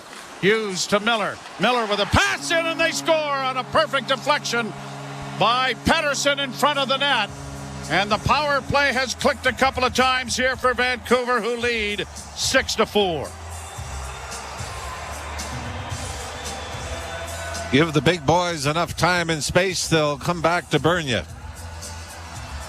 So the Vancouver Canucks enter the third with a 1-goal lead. They're +1 on specialty teams. 2 power play goals for. 1 shorthanded against. But to make that call, Joe, on a cross check when a guy clearly dives once he feels the stick, in a game where you've seen a team come back and battle, you've let a lot go both ways. And now you're going to call 3 straight penalties in the first 9 minutes of the third period. I mean, I think it was as if once the Leafs got the second power play, they got the first 2 of the game, the official said, okay, we're going the other way now. Well, it's another hole and another hill to climb for the Maple Leafs as they bring it in over the line. Matthews trying to chip it in front of the net, goes around back of the goal with it. Tried to come out, nowhere to go. Back to the point it goes. A shot by Liljegren, deflects wide. And then A high stick takes down Pontus Holmberg. Well, they're going to call it. Might be a little late, though. 8:40 to go, and the Leafs down 6-4. And if you're the Canucks, you're going, hey, we've been able to do this for 44 minutes. No kidding. Why are you calling it now? It is a 6-4 Vancouver lead. You're listening to Molson Leaf Hockey on TSN 1050 and the Maple Leafs Radio Network. At Trillium Health Partners, we're ready to see you, not just as a patient, but as a person who needs innovative care with a human touch, a person with a life, with hopes, and with fears. At Trillium Health Partners, we'll see the whole you, our nurses, our doctors, and our staff. Because when we care for the whole person, our whole community gets stronger. Trillium Health Partners, we see you. Learn more at weseeyou.ca. The Night Country. It takes us one by one. True Detective, Night Country, an HBO original series. Stream now, only on Crave. Plan starting at $9.99 a month. Subscribe now at crave.ca. TSN takes you courtside for the NBA's biggest moments. Wow! Incredible! From the biggest stars. LeBron! Put it on the poster, Scotty B! All season long. Hello! The NBA lives on TSN.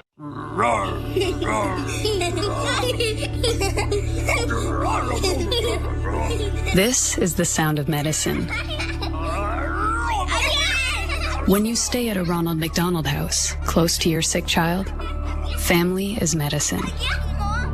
And right now, it's helping Ryan battle leukemia. We need your...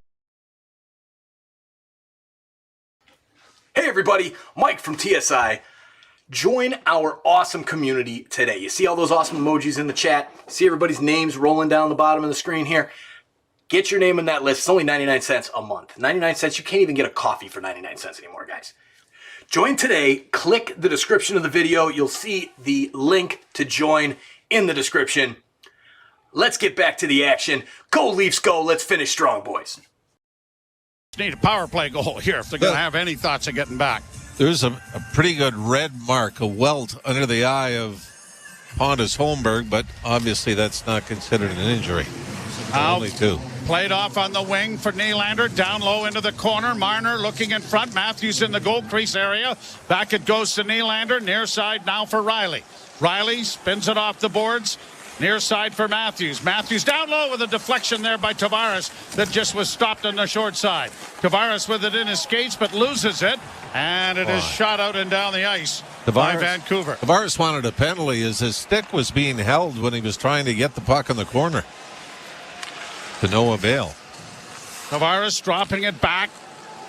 Marner starts away at center. Cuts to the wing. Gives it back to Matthews. Spins it back now for Tavares' a shot. That was stopped. The rebound shot off a stick up into the crowd and out of play.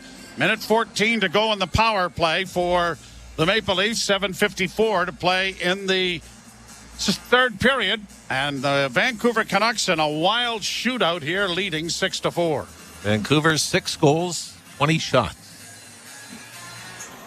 Okay, I'm just guessing that's not a good save percentage. No, I'll get the calculator out on my phone. But I'm going to say that's about a 700 save percentage. 32 shots for the Maple Leafs. Tavares will take the draw here against Teddy Bluger. Carter Hart had a bad start against Colorado this afternoon at home. I believe he was 5 on 15 before being taken out. In along the boards, Nylander trying to kick the puck free. That's drawn a crowd against the wall, and when it does come free, it's Nikita Zadorov coming away with it, and he'll launch it out and down the ice. Fans giving Jones a little bit of the Bronx cheer there, weren't they? Well, depends on whose fans, I guess. Yeah, I suppose everybody could get involved. Puck along the boards, intercepted, brought out now by Pettersson. Pettersson a 2-on-1 break. He's in with a shot, and that was blockered away by Jones, and the Leafs trying to counter here. And tripped was Matthews, but no call. Another pass into Nylander into the slot area. That's knocked away. Wow. Bouncing puck into the corner for Marner. Marner back to the blue line for Liljegren. Liljegren to the near side for Matthews. Matthews centers, can't get a shot away. It goes to Liljegren again. He carries down into the corner for Matthews. Coming out with a pass back to Marner. Marner with a shot, and it's going to be swallowed up there by Demko. And McCabe, who was in there, now in a bit of a push and shove session in front of the Vancouver net. 4 seconds left in the power play. Power play's not been sharp for the Leafs tonight. By the way, Vancouver hits the post on that. I was with you. I thought Martin Jones got a blocker on it. That just beat him blocker side off the post, and fortunately came back out the other way. But how was that not a trip on Matthews coming out of the Toronto end? At any rate, 6:44 left to play in the third period.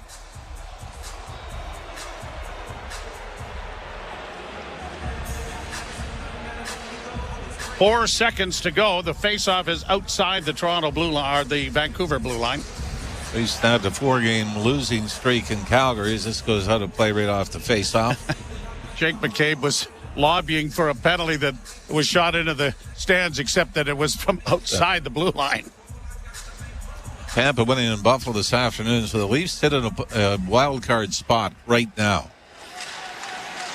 And all those games in hand against Tampa have pretty much been used up. Domi getting it back to the point. The penalized player is back on the ice and getting it out into the center ice area is Besser, who sends it down into the Toronto zone. Off the boards for Domi. Domi comes to center. Left wing side. Bertuzzi held up there. Didn't get it into the Vancouver end. It's pinned up against the boards. They battled for it there. And now, finally, when it does come free, it is shot in by Benoit. And the Canucks go back, and we got some pushing and shoving going on right at the benches. And I think for the second time in a row, we've got somebody going into the Toronto bench. Tell you, this might be a good time to start swinging them. You got Suter on the ice with the Yarncroc going at it. Dakota Joshua has been running around most of the night as well. Looks like they're both going to go. I want to ask you this, though, about this game. First 2 periods, there's 2 penalties. And 7 goals. Yeah.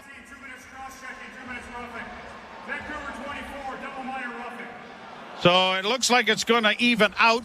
But how do you then get 4 minors 12 minutes into the next period? Anyway. Can't answer that for you, Mr. Ralph. I'll work on it, though. You're listening to Molson Leaf Hockey on TSN 1050 and the Maple Leafs Radio Network. If you're a soccer fan, you know that this music means one thing.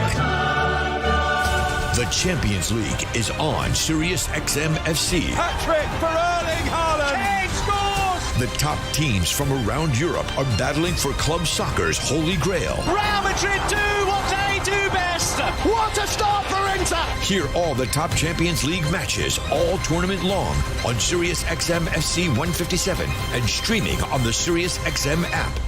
The best hockey lives here. Burns gets it back. Stick handles to the backhand. Moves in front. Score! NHL play-by-play on Sirius XM. NHL All-Star Weekend returns to Toronto, and Sirius XM NHL Network Radio brings you all the action. Pass and a quick shot. Scores! Matthews! Lost for Crosby for the HP. He scores! Hear conversations with all-star players and coaches. All-Star Media Day, player draft, skills competition, and play-by-play of the 2024 All-Star Game. 2024 NHL All-Star Weekend live. Beginning February 1st on NHL Network Radio, Channel 91 in the car, and on the all-new Sirius XM app. NHL Morning Skate. Chris Knobloch, head coach of the Edmonton Oilers. No coaching experience in Paul Coffey. What's that been like as far as a rather unique fit as an assistant? If you look at all the things that have improved with our team, and maybe even the most is how well our defense has been playing. Paul's done a great job of communicating with them and getting a message on just playing assertively. NHL Morning Skate With Scott Laughlin and Gord Stellick. weekdays 7 a.m. Eastern On NHL Network Radio. Sirius XM 91 and the Sirius XM app. The Vancouver Canucks 6. The Toronto Maple Leafs 4. And there have been 2 goals scored in the net to our right of the 10 that have been scored in the game. All of the action has been down to our left as Matthews works the puck around back of the net, has it up into the corner. Marner digs it out with his skate. And now Matthews with a shot that went wide of the goal. The rebound back to the point. Riley is able to keep it in. It'll go around back of the goal to the far side. Marner to Matthews. Matthews trying to get it back to Domi, who has come over the boards. Now a sliding shot went wide, and it is played to the line and kept in by Marner. A shot that got redirected, but it was redirected right into the chest of Demko. Even though it's been an off night for Thatcher Demko, and he did give up the first Nylander goal, you knew had a lot of odor to it and helped the Leafs mount the comeback at the time. But he has made some stops on redirections like this, and he made 2 big saves in the first period. Right on the doorstep, one off Marner. And this is one of those that on a rare night he gives up 4, but Vancouver scores 6 on 21 shots to this point at the other end. And in the football playoffs going on, my Green Bay Packers are down 7-6 at halftime. Be interesting to get home and watch that. Liljegren dishing it off on the far side, gets it back. Liljegren once more to the left wing side. A long shot in traffic, bounced off his stick, and the Canucks are going to get it out at center ice with Pettersson playing it down to the Toronto blue line. The Leafs and the Kraken tomorrow night we'll have that action, and it starts a little later, 9 o'clock from Seattle, to finish off this 4-game road trip for the Maple Leafs as the All-Star break is beckoning. 4:20 left to play in the third. Leafs down a pair. And brought out now by Gregor. Gregor to center and backhands it in and hustles in there after it. Chopped at it. Got it back of the net. It came to the side of the goal, but they couldn't get it in front. Now it's spun back to the blue line. Giordano, left wing side. Cleared in by Benoit around back of the net. A little head fake there trying to free it up as Gregor. He couldn't find anybody in front. Nyes is there to get it into the slot. Nyes still with it. Back to the point now for Benoit. Benoit to the blue line for Giordano, who just did keep it in. Near side! And fanning on it completely was Pontus Holmberg. He might have had room there if he'd have made contact. Giordano trying to find a redirected front. Then a shot from a sharp angle. Jammed at there by Gregor. Puck goes back to the blue line, and the Leafs keep it in. But it comes out over the line as Benoit unable to get to it in time. Near boards now for Matthews. Makes a little move. Gets to the front of the net with a shot. The stick, the hook, actually, from Ronick. Drew the stick right out of his hands. No call. Back of the net, Marner. Centering pass. Comes off his stick. It comes free. Domi to the left wing side. A shot in on goal. Stopped by Demko as Tavares ends up in the net. Interesting to see that one again. See if it's as vicious as the Giordano cross check that led to the 6th Vancouver goal. Yeah, Ronick just cross-checked him and fired him into the net. And it was every bit as bad, if not worse, than the Giordano one. The Giordano one was way behind the play. Had nothing to do with a scoring opportunity or anything like that. Leafs going with 6 attackers here with 3 minutes left to play in the third period.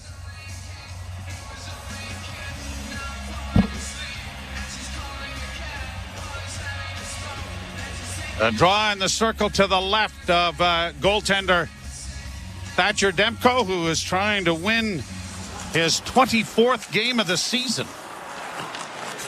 Bounces around.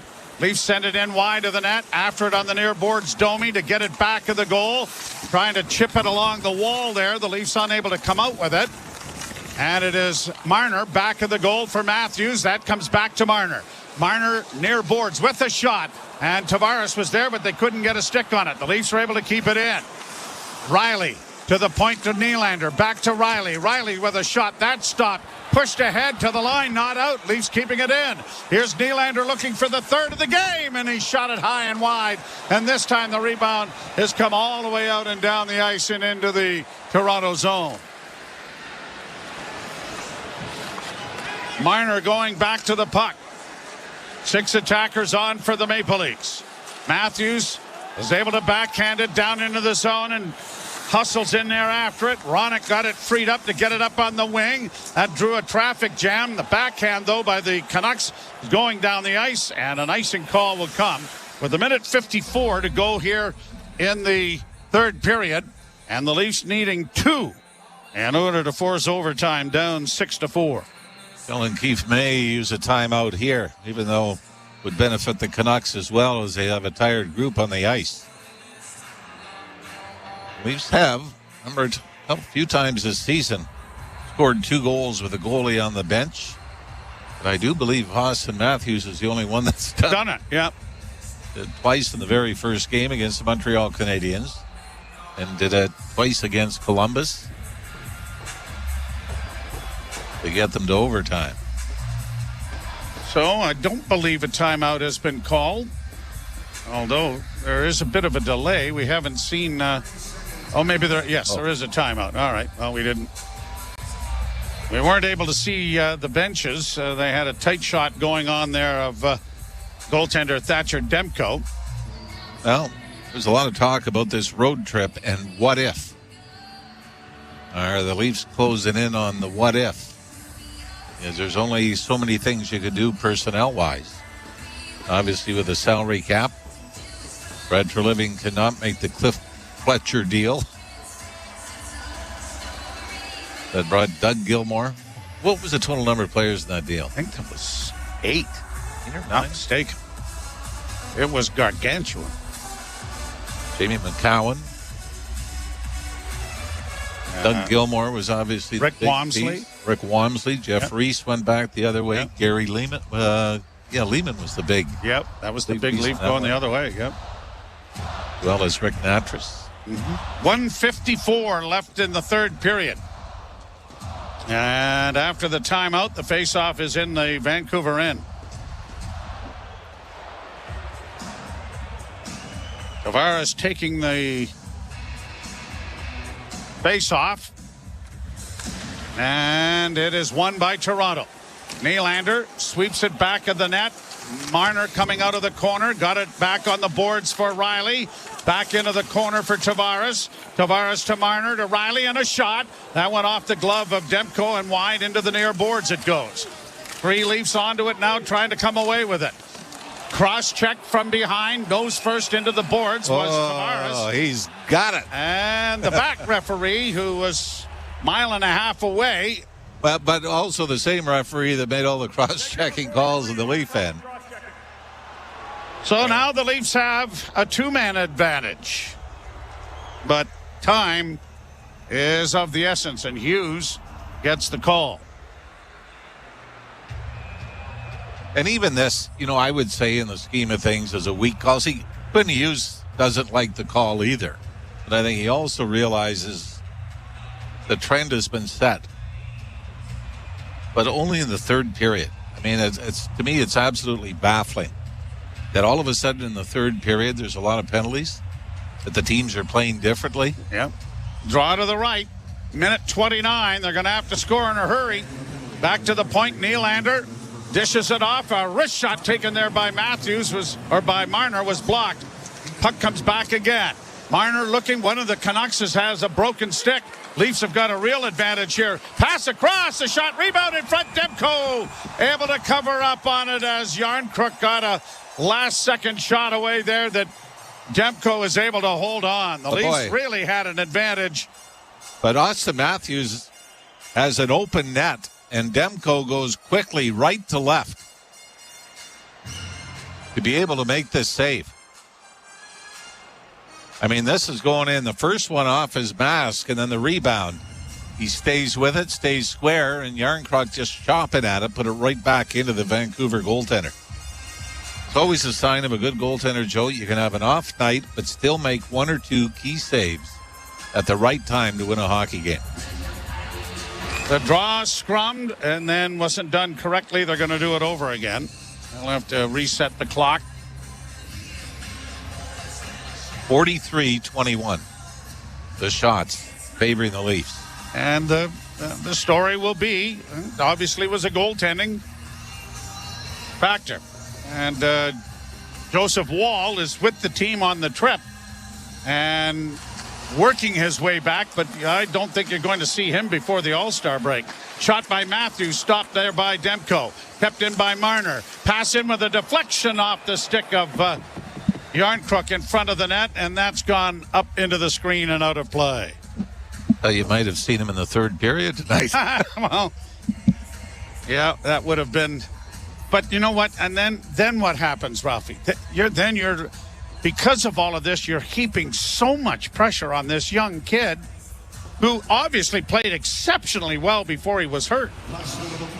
Here's Nylander at the point. Dishes it off on the far side. Less than a minute to go in the third period. Centering pass. Tavares' shot. And that's gone off a body and up into the screen. But I think the pressure for Joseph Woll, number one, I think if you would have told him in the summer that you're going to be the guy, we're going to need you back from an injury in February because you're the number one guy, I think you would have taken that challenge. Oh, absolutely. Absolutely. Leafs win the face-off again. Marner back to the blue line to Riley, or to Matthews, to Marner, down low. Jam play in front of the net from Tavares didn't work.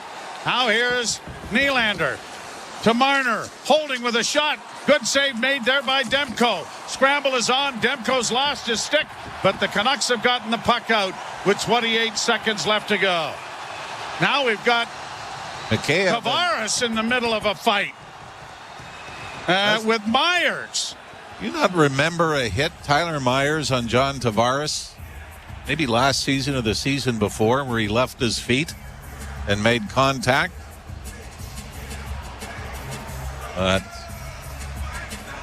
This is something where Tyler Myers, I think, taking advantage of the time left in the game. He's going to the box. Oh, is this going to be one of those where it looks like the Leafs had the big advantage in the power plays? When they took 3 straight penalties in the first 9 minutes of the third period. Not sure when it happened. Boy, Tyler Myers. Morgan Riley is the one that got filled in by Myers. And that's when the fight started with Riley and Myers, and then Tavares came in to help out. Now compare that one to the Mark Giordano cross-check or the Max Domi cross-check. Only 24.3 seconds left. I don't know what Rick Tocchet is upset about at this point. No, I think he can save the energy. I think this one is in the books for him. This will be 6 straight wins against the Leafs by the Vancouver Canucks in Vancouver. It's really turned into a homer matchup, hasn't it? Yeah, it has. Yep. Leafs have been dominant in Toronto. 46-21 the shots favoring the Leafs. Doesn't matter. So Morgan Riley, a Vancouver native, in the box. And the Leafs are going to go 1-2 thus far in this 4-game road trip. We will be with you tomorrow night when the Leafs are in Seattle to tangle with the Kraken. Well, from a Leafs standpoint, too bad that you're not going to get Elias Pettersson on the ice. Or somebody. That's a cheap shot on Morgan Riley. This isn't defending. This is a little different when you start comparing cross checks. Leafs win the draw. Shot goes wide of the net from Matthews. Down low, centering pass. Matthews again with a shot, and that went off the glass and wide of the net. Matthews again with a pass in front. Marner to Matthews again with a drive. Demko is down to cover up on it with 9.7 seconds remaining here in the third period. as the shot total creeps up to 47. And Thatcher Demko, even though Marner scored shorthanded on a breakaway in the third period, he just hasn't given those moments up like he had in the second period when he looked beatable. He has just simply shut the door and is going to ride this to a victory for the Canucks. Not sure if they're looking at the time. 9.7 seconds left. I don't think you're going to get a protest from either coach if it's not set properly. So for the Leafs, the struggle continues. Like we said, bringing that up, to me, it's a baffling stat when you're over halfway into the schedule. And you've only won 4 games when you've scored 3 goals or less. And 2 of them were back-to-back. The Canucks are upset that they've added 3 seconds to the clock. Well, can't get a break. No, can't catch a break here at all. Final seconds ticking down. Marner getting it down with a pass in front. Another good save made by Demko as the horn ends the hockey game. The Vancouver Canucks win it by a score of 6-4. We'll ship it off to Jim Taddy and Frankie Corrado. And the post-game show, you've been listening to Molson Leaf Hockey on TSN 1050 and the Maple Leafs Radio Network.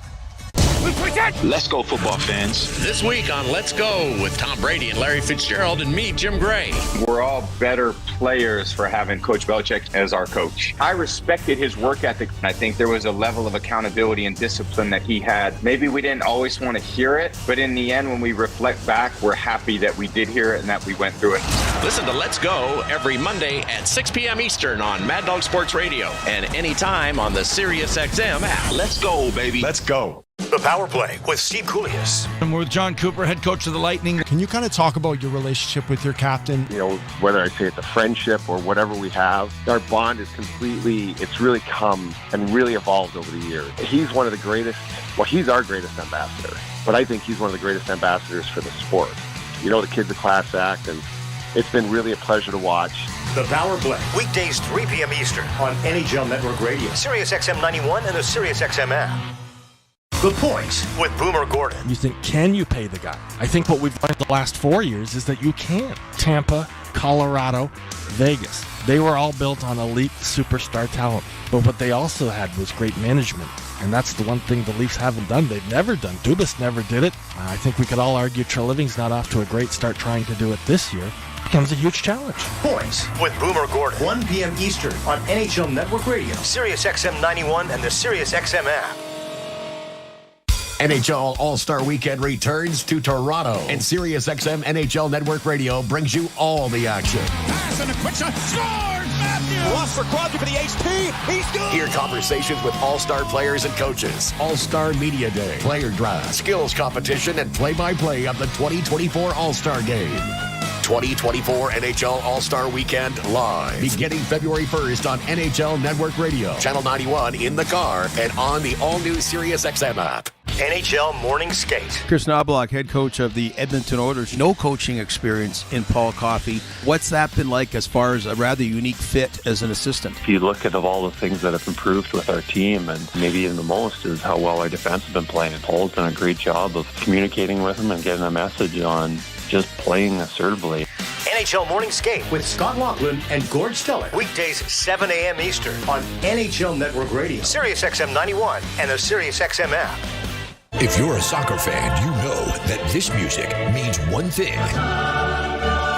The Champions League is on SiriusXM FC. Hat-trick for Erling Haaland. Kane scores! The top teams from around Europe are battling for club soccer's holy grail. Real Madrid do what they do best. What a start for Inter! Hear all the top Champions League matches all tournament long on SiriusXM FC 157 and streaming on the SiriusXM app.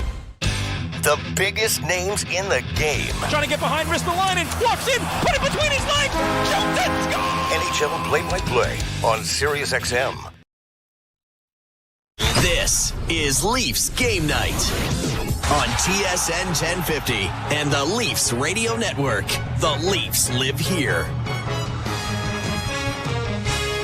Vancouver wins it by a score of 6-4 over the Toronto Maple Leafs. Welcome to Leafs Game Night, the post-game show. Jim Taddy, Frank Corrado, and Jimmy Ralph kind enough to hang around. Ralphie, when you look at this game, clearly a save or two by Jones would have made a big difference. 6 goals and 21 shots. I mean, we can break down the penalty kill in the third period. You can break down a lot of things. You're just not going to win. And we've, unfortunately, from a Leafs standpoint, this has been pretty much the norm for over half the season now, where it's been, 5 goals against on 26 shots. And now, that, you could say, some of them he didn't have a chance on, and they were redirections, they were screens, they were power play goals. But it seems to be every night that you can sit down and say, okay, the Draisaitl goal in Edmonton, a weak backhand that launches the comeback. There are, just so many moments that, they're not getting a save period, and that's not to be hard on Martin Jones, who was brought in to be the number 3 goalie, a depth guy, and the Leafs just haven't been able to outscore their problems of late on a regular basis. Is that just Martin Jones has been playing too much, Ralphie, and it's a lot of games in a short period of time? They must feel like they can't go to Samsonov unless they really have to, because I mean, why else do you just keep running this guy out there? Like, it seems like you're going to burn him out. Well, you know what, Frankie? I think you're at the point now where your odds are probably similar. Whether you say it's because Jones has played, too much in this stretch. But, Joe and I were having a conversation before we went on the air. And we were saying, tried to come up with how many games do you think goaltending has been the reason the Leafs have won a game this year? And I've come up with 3 off the top of my head. Joe Woll early in the season, when the Leafs got off to that rough start, lost in Florida, had the comeback win in Tampa, and then Joseph Woll in Washington, in Dallas. Only gave up the 2 goals and was brilliant in those 2 games. And then the game he got hurt in Ottawa. I don't know if you remember the game, but he made about 4 post-to-post saves. He was unreal in that game against Ottawa. It was breakaway after breakaway, 2-on-1. Like that was a big time game for him. Yeah, and those are games that you can say they shouldn't have won. They were lucky they got the saves. We're not talking about games that the goaltenders have given up horrible goals. And a lot of times, and it seems to be a league-wide problem because, Carter Hart had a bad afternoon against Colorado. I think he gave up 5 on 15 in 2 periods. But now it's almost like the Leafs are just praying, don't give up the bad ones. And I don't know how you guys feel watching the game, but in watching the Leafs play now, any shot from the point, any shot coming off the wing, you think this is going in. And I haven't felt like that since the last year I played. Yes, I remember that. Yes. That's what I was feeling. Yeah. Well, I'm just going to say that there's a handful of goalies you can count on in the league, and the rest seem somewhat replaceable. And then you blame the team's defensive structure, but clearly the Leafs aren't built with defensive structure. So I guess the automatic question with a game in Seattle tomorrow night: do you feel Samsonov's ready to play regularly again? Well, no, I don't. That's up to him if the regular part. But you got to go back to him. Yeah. You're just at the point now where every game there seems to be that one goal. Even and you could say, well, he wasn't terrible, but whether it's they don't get the big save, and that's the one thing you saw with Thatcher Demko tonight. I mean, he gives up the first one's a bad goal, the floater by Nylander. But boy, it was pretty tough to get something by him in the third period, wasn't it? After the Marner goal, he made a number of, outstanding saves. He wasn't in the position where just don't give up a bad one. He had to make some outstanding saves, and he was able to do it. So, you see the shots 48-21. You don't have to dissect the game any further than that, when you look at those totals. And you know what? There were some positives for the Leafs in this game. Like, I thought the way they came out in the second period after that first period where they got dominated in every aspect of the game, I thought that was a great response. They get the backbreaker goal with a minute left in the second period, and my first thought was, okay, that's your game-changing moment. All this great momentum that you've built, you're going to lose that here going into the third period. But the Marner shorthanded goal, Ralphie, like, it's a blocked shot, and then it's a goal at a critical time. And then I was like, wait a second, that's a clutch goal. And you think about it and you're like, how many times do they really get a clutch goal when they're down one, when they really need it? And you're like, okay, that's the spark right there. Like they're going to be in this game. And then it's the penalty kill that ends up killing them. But I like those two responses. I like the response at the start of the second, and I like the clutch goal from Marner. Yeah, well, yeah, you're right. There were some positives, Frankie. I don't like blaming officials after a game, but how does you get through 40 minutes and you call 2 minors, then all of a sudden, and they're both against Vancouver, and you let a lot go. Then you're going to penalize a team that's been battling to come back 3 times in the first 9 minutes of the third period, and on very similar plays that you let go earlier. I'll tell you one thing, Mikheyev might have made the play of the game. He feels a little cross-check in the back and gets his Speedos on and out to the edge of the diving board, and down he goes. And, I mean, Frankie, how many of those cross-checks can you call in a game?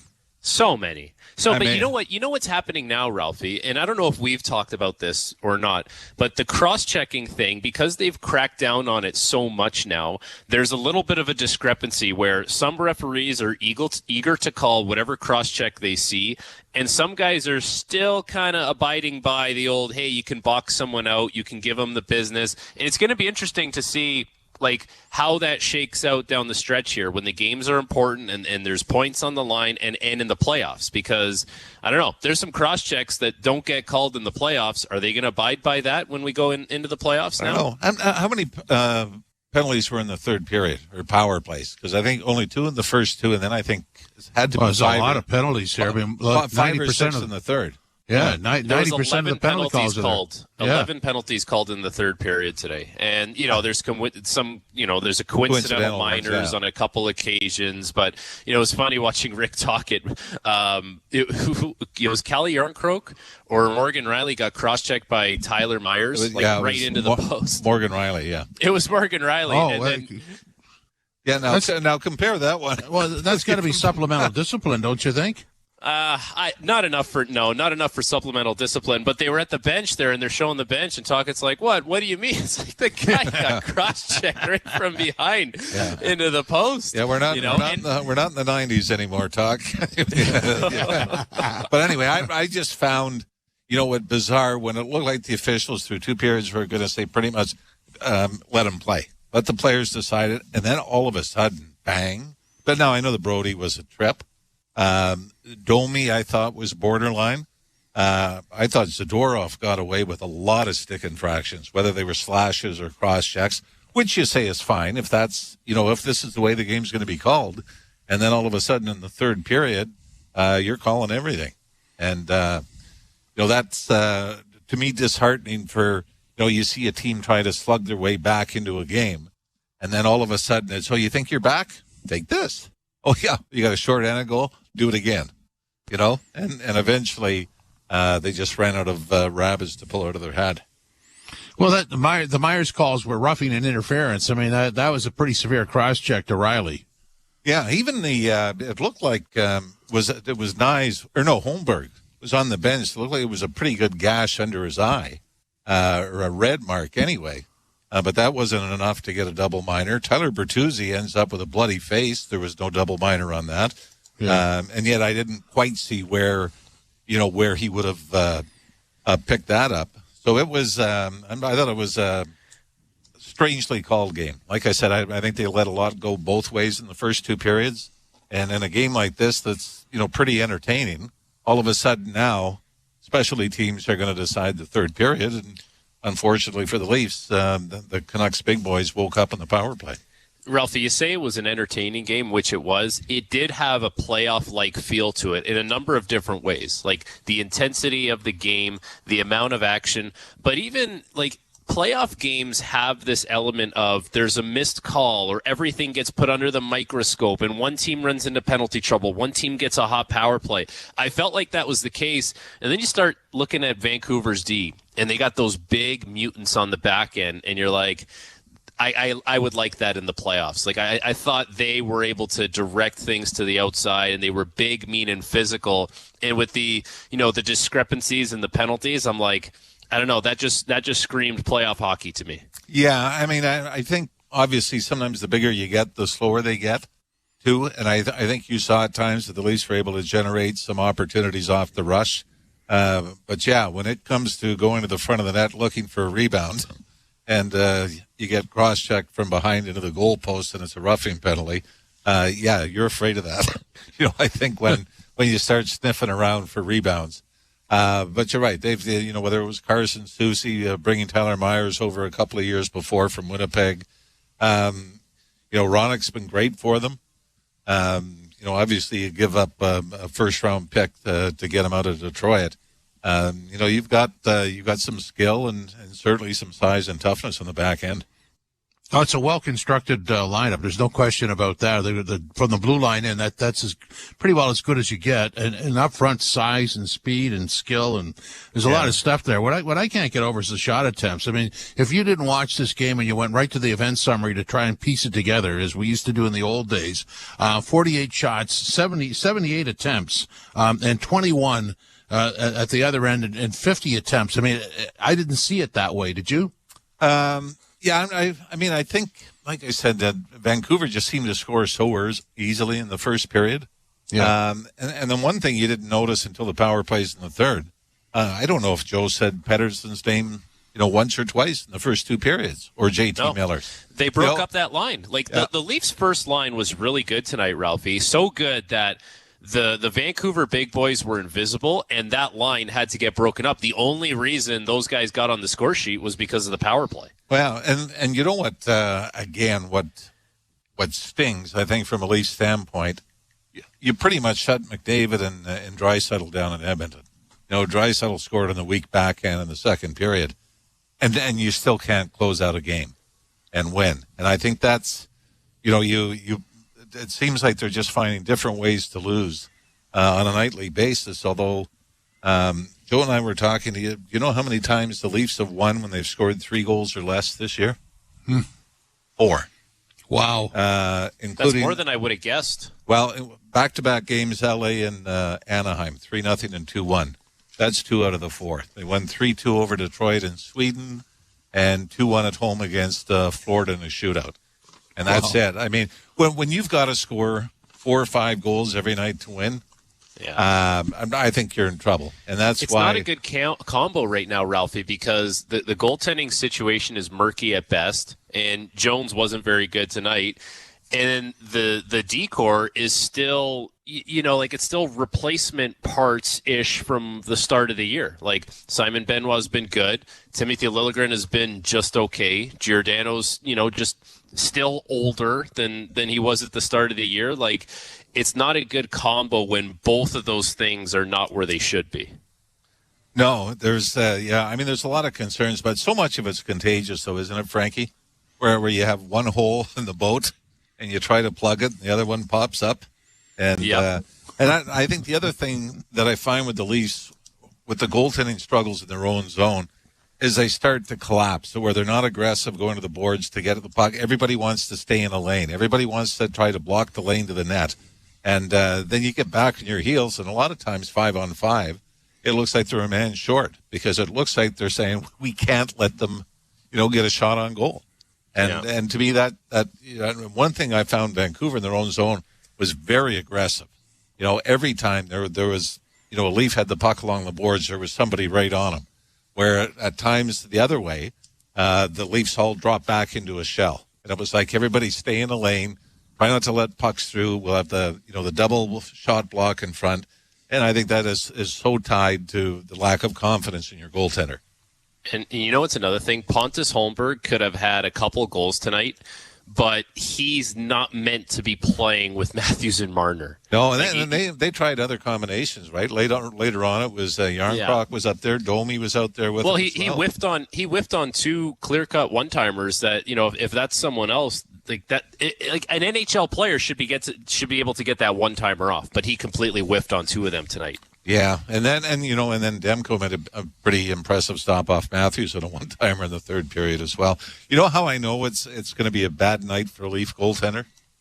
I get a text from Michel Goulet, who was still scouting and living in Denver.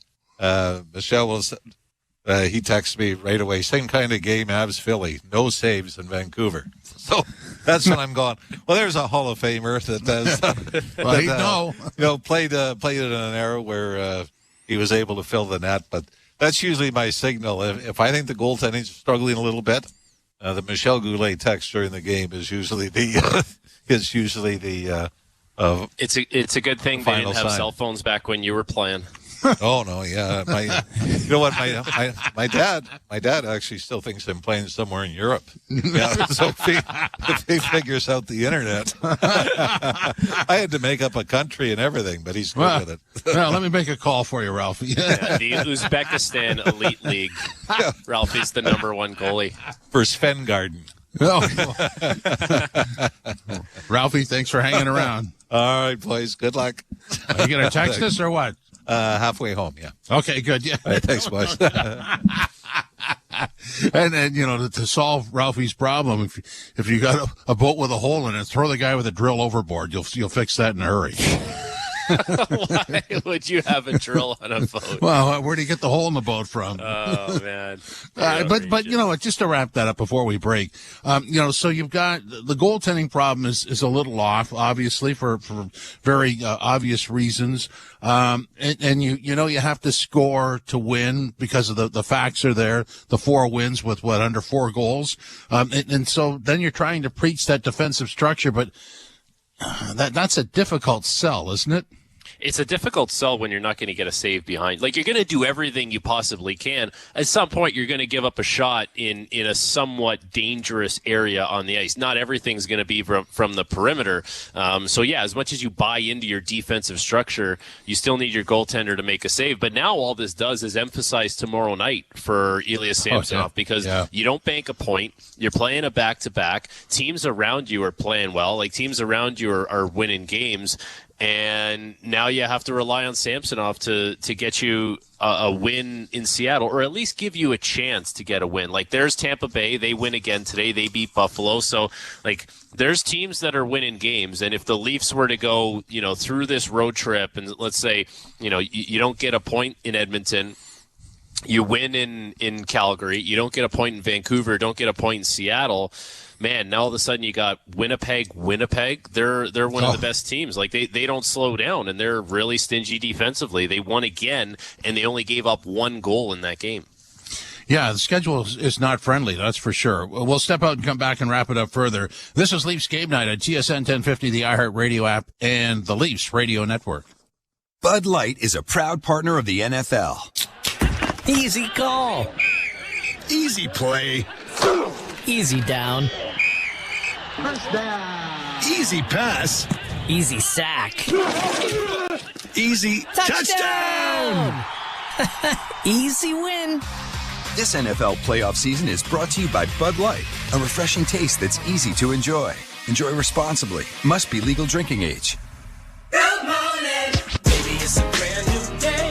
Ready to wake up in a new destination nearly every day with Norwegian Cruise Line? Book today with free second guests to Alaska, Europe, and beyond. Plus, everyone can enjoy their vacation with free unlimited open bar, free specialty dining, and more. Visit ncl.com, call your travel advisor, or 1-888-NCL-CRUISE. Offer ends soon. Norwegian Cruise Line. Ships registry the Bahamas and USA. Restrictions apply. The rest of my life gonna start today. Yep, it's getting colder out there. What you need is a sell-off vacation. I know what you're thinking, but did you know? You can book now and pay later. What? Like that family getaway to Tulum. Or maybe a beach vacation just for 2. Romantic. Pack that suitcase and dive straight into paradise with SellOffVacations.com. Monthly payment applicants are subject to approval by Uplift Canada. See website for details. Leafs Game Night. Jim Taddy and Frankie Corrado with you. 6-4. The Vancouver Canucks win over the Leafs in a game played in Vancouver on a Saturday night. So, Frankie, see, I have these narratives that float around in my head, and they bother me. And a player wouldn't think this way, but I'm going to go back to this. So here they sit, 1-2 on the road trip that wraps up tomorrow night in Seattle. They go into Edmonton, and Edmonton's got a solution to a problem. Calgary is, that's a win, but that's all Austin Matthews, basically. Vancouver is the team that turned everything around in basically a year and have the best point total in the league. Then they go into Seattle, and there's all this pressure on Samsonov to perform when he's only had one game in 3 weeks, and if they go 1-3 on that road trip and then come back to play Winnipeg home and away, I mean the narrative there just is nasty. It's a very difficult schedule. Now, one of the things we've always seen with this team is when the going gets tough and the schedule gets tough and there's a lot of good teams up ahead of you, we've seen them elevate their game. And we saw that at times today, didn't we? The second period was really good, except for 1 minute where they get stuck on a long shift and the Vancouver Canucks are able to score. And then the penalty kill lets them down in the third period. There were spurts of really dominant play in this game, but they're going to need to have that in Seattle. Like, it's going to have to be right off the bat. You can't go in there and spot them a goal or two early in that game because now, with the goaltending situation, the volatility there, you're going to try and make a comeback in that game. You don't know what you're going to get in between the pipes. You hope you get some stability, but with the way things have gone, anything can go in. And that's a little bit of a scary proposition for where this team is at right now, but it's a very real thing. Like their margin for error is slimmer than it probably has been in a long time with what's going on between the pipes. I like what you said. The margin for error, slim margins is always difficult on everybody, just because it doesn't allow you to develop anything. The goaltending, the difference between for me, Martin Jones he's overplayed, and that's why we got what we got tonight. The Samsonov thing is difficult because you can see the body language on him. Even after the loss to Detroit, I mean, you could see that he wasn't happy, and really you can't dwell on this stuff. You have to move on. You have to have short-term memory loss and move on. Easy for me to say, but that's how this thing works, and he doesn't have that right now. And the hope is tomorrow night he could have it. Yeah, it is easy to say. It's a different thing to execute on it. And like we talked about a lot in the pregame about confidence and how things kind of work for you on the ice. He's going to do everything he thinks he needs to do. It's just can he get there in the net? Like can he feel good in the net? Can he move the way he can when he's played at his best? Does he have the mental fortitude to lock it down and stay focused for a full 60 minutes? Those will be all the questions that he'll be asking himself, and the team is going to be asking internally. But yeah, it is a slimmer margin for error, and there's no one who can do it for them right now, meaning like there's no external solution. Joseph Wall is still not ready to play, and Jones is going to get the lion's share of the work. Samsonov is going to get spot duty. Between those two situations, you just have to hope that they give you enough in there that you can win some games or have a chance to win some games. And, they're the team in front of them is, yes, going to have to do a job defensively. For sure, still going to have to push to fill the net offensively. But we can't be talking about, big blunders from the team in front of them because we're not sure what's going to happen behind them. I look at this game tonight, and the Marner goal, first of all, the shot block that he did and the goal that he got, I don't understand how that's not a TSN turning point for the Leafs. I don't get that. It should be. And that's the thing that frustrates I'm sure a lot of people, myself included. It's like you gave up the goal at the end of the second period, and that was a big momentum killer. That's, you go into the dressing room, and one team's going in deflated, one team's going in elated, and they're ready to go, and then they're buzzing in the third period. But Marner gets that goal, and it's a clutch goal. And how many times have we seen that situation, whether it's been in the playoffs or the regular season, and you're like, oh, man, like if they just scored on that one chance, like that could have been the difference in that game.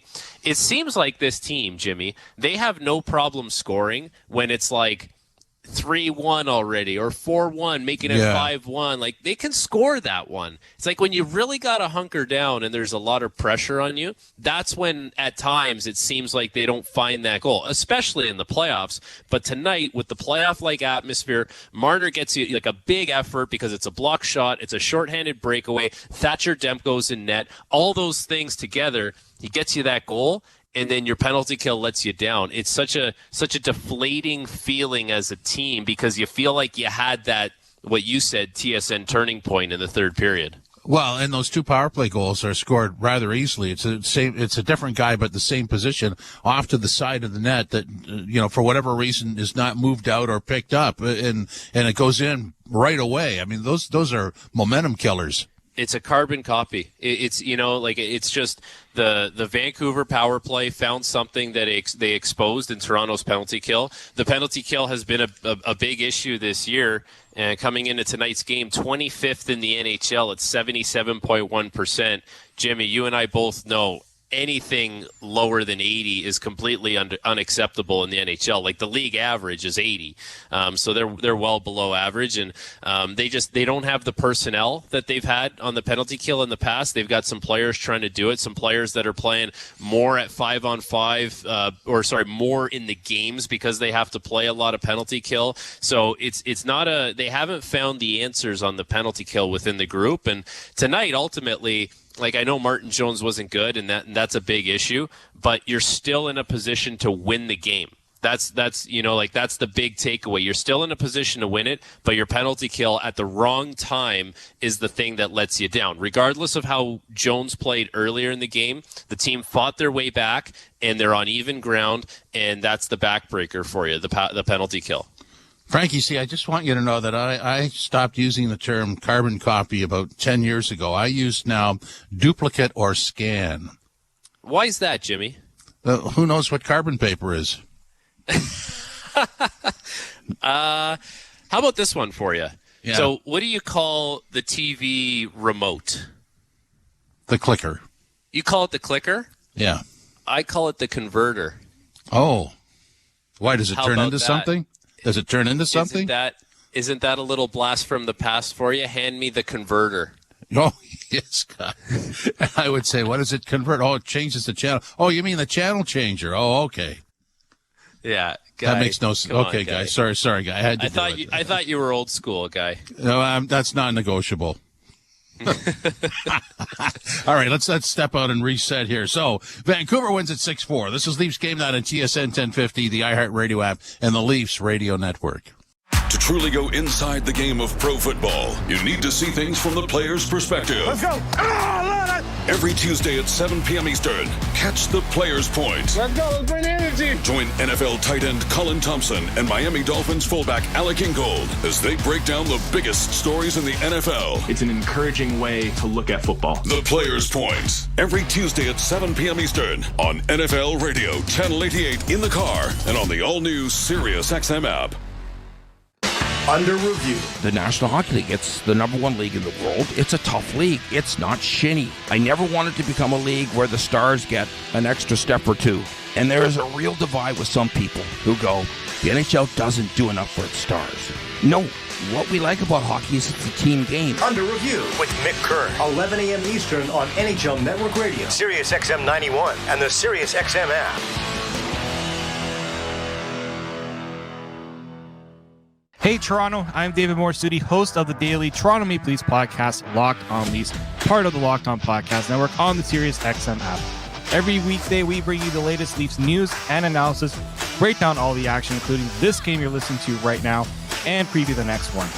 We're giving you everything a Leafs fan could want, all in a daily 30-minute podcast. Download Locked On Leafs right now on the Sirius XM app, available with all trials and popular plans, or where you get your podcasts. Search Locked On Leafs. If you're a soccer fan, you know that this music means one thing.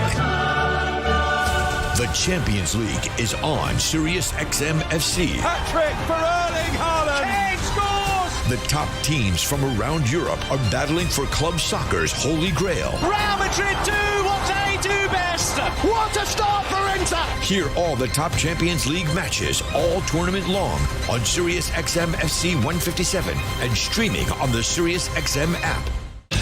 The biggest names in the game. Trying to get behind Ristolainen, walks in, put it between his legs, shoots it, score! NHL play-by-play on SiriusXM. Leafs game night. Vancouver wins at 6-4 over the Toronto Maple Leafs. Jim Taddy and Frank Corrado with you. And Frankie C., one of my concerns for the Leafs would be that they are now relegated into a wild card spot. But the goal differential, we talk about the goal scoring, they're only plus 11 on the year, which is a little hard to fathom, isn't it? It is a little concerning, yes. And like there's a lot of offense with this team, and that's always been the case. But defensively is where they struggle. Like they give up high quality chances. The goaltenders weren't good. Like the goal saved above expected stat is pretty applicable to a lot of goaltenders. Martin Jones was a -3 plus tax tonight, like -3 and change. Like that's, that's quite significant. And on the other side of things, Thatcher Demko, who, in the second period, he lets in the one from distance, Nylander, and he's screened by Myers, and then the one goes off Soucy's stick.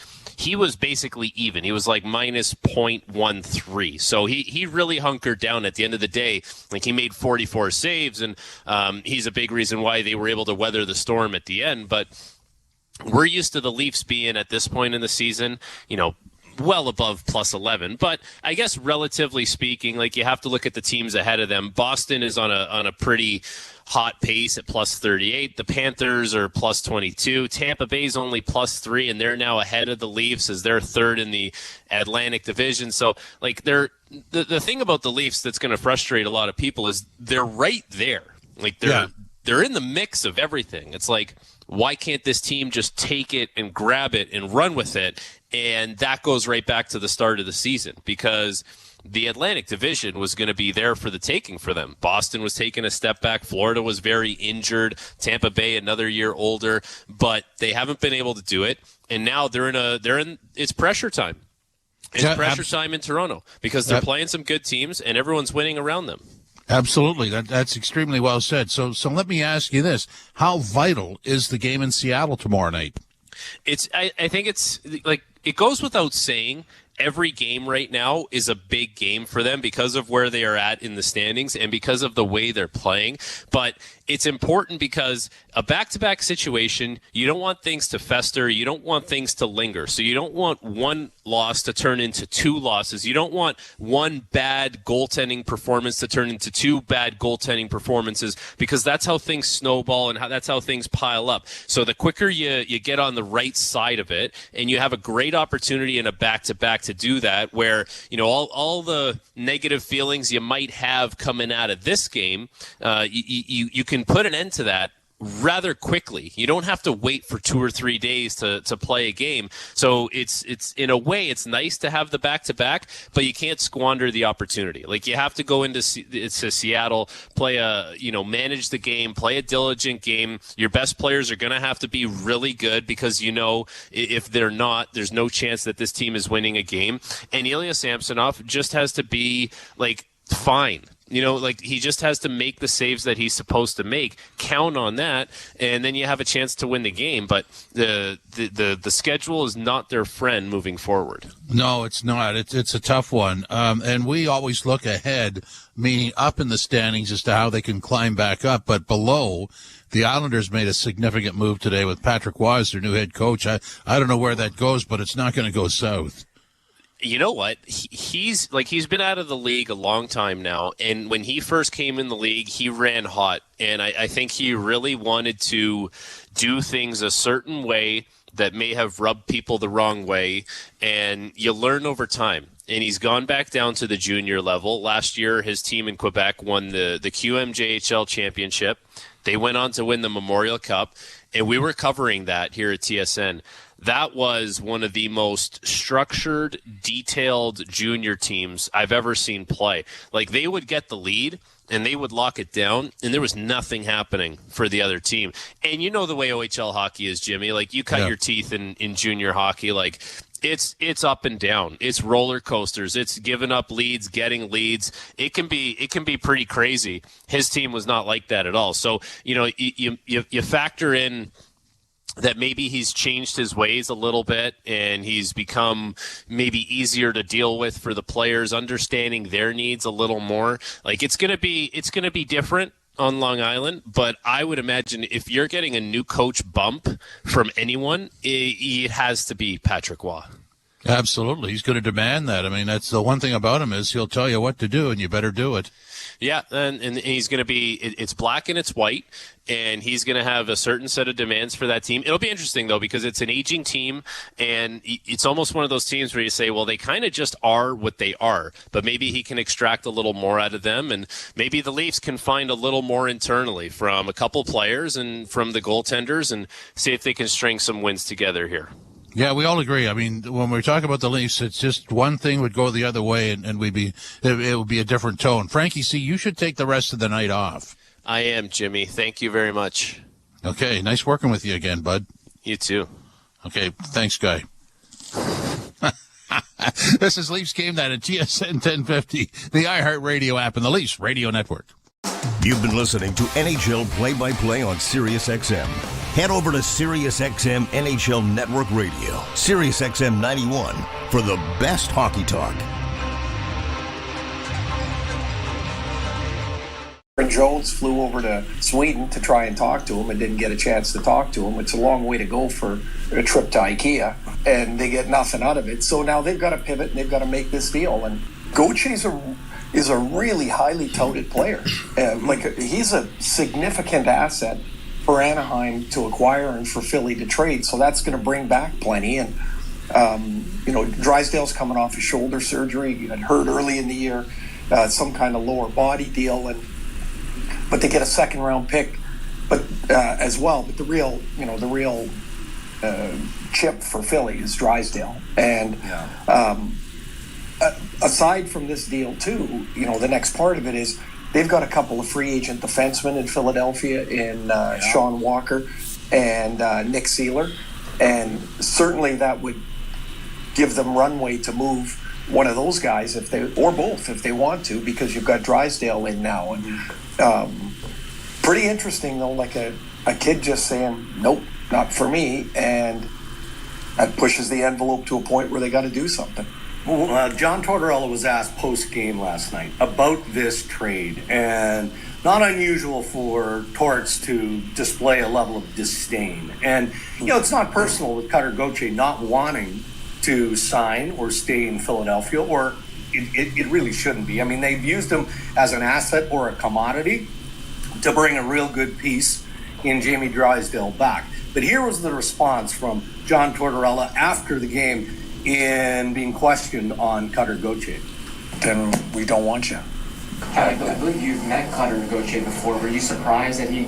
I don't know Cutter from a hole in a wall, and I'm not too interested in talking about him. I'd rather talk about Jamie.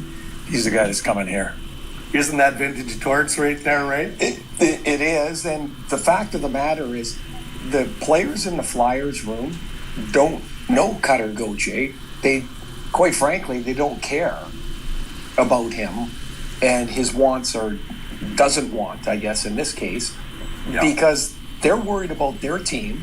They're worried about how soon can Drysdale get here? When can he get in the lineup? SiriusXM has soccer covered end to end. SiriusXM FC. Hear live play-by-play and talk shows hosted by legends of the game. It's SiriusXM FC on Channel 157. I'm Frank Trachtenberg with your SiriusXM NHL schedule for Saturday, January the 20th. All times are Eastern, and please remember, all games, times, and channels are subject to change. Check SiriusXM.com for the latest updates. In the NHL, 12:30 p.m., Buffalo Sabres take on the Tampa Bay Lightning. Sabres on SiriusXM channels 91, Internet 923, Lightning on Internet 946. 1 p.m., Philadelphia Flyers take on the Colorado Avalanche. Flyers on XM219, Internet 941.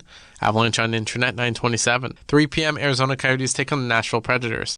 Coyotes on XM220, Internet 921. Predators on Internet 936. 3 p.m., Ottawa Senators take on the Winnipeg Jets. Senators on Sirius and XM channels 91, Internet 940. Jets on Internet 951. 7 p.m., Vancouver Canucks take on the Toronto Maple Leafs. Canucks on Sirius and XM channels 91, Internet 948. Maple Leafs on Internet 947. 7 p.m., Boston Bruins take on the Montreal Canadiens. Bruins on XM219, Internet 922. Canadiens on Internet 935. 7 p.m., New Jersey Devils take on the Dallas Stars. Devils on XM220, Internet 937. Stars on Internet 929. 8 p.m. St. Louis Blues take on the Washington Capitals. Blues on XM 221, Internet 945. Capitals on Internet 950. 10 p.m. Calgary Flames face the Edmonton Oilers. Flames on Sirius and XM channels 91, Internet 924. Oilers on Internet 931. 10 p.m. San Jose Sharks face the Anaheim Ducks. Sharks on XM 219, Internet 943. Ducks on Internet 920. 10 p.m. Vegas Golden Knights take on the Pittsburgh Penguins. Golden Knights on XM 220, Internet 949. Penguins on Internet 942. 10:30 p.m. LA Kings take on the New York Rangers. Kings on XM 222, Internet 933. Rangers on Internet 939. I'm Frank Trachtenberg with your Sirius XM NHL schedule for Saturday, January the 20th.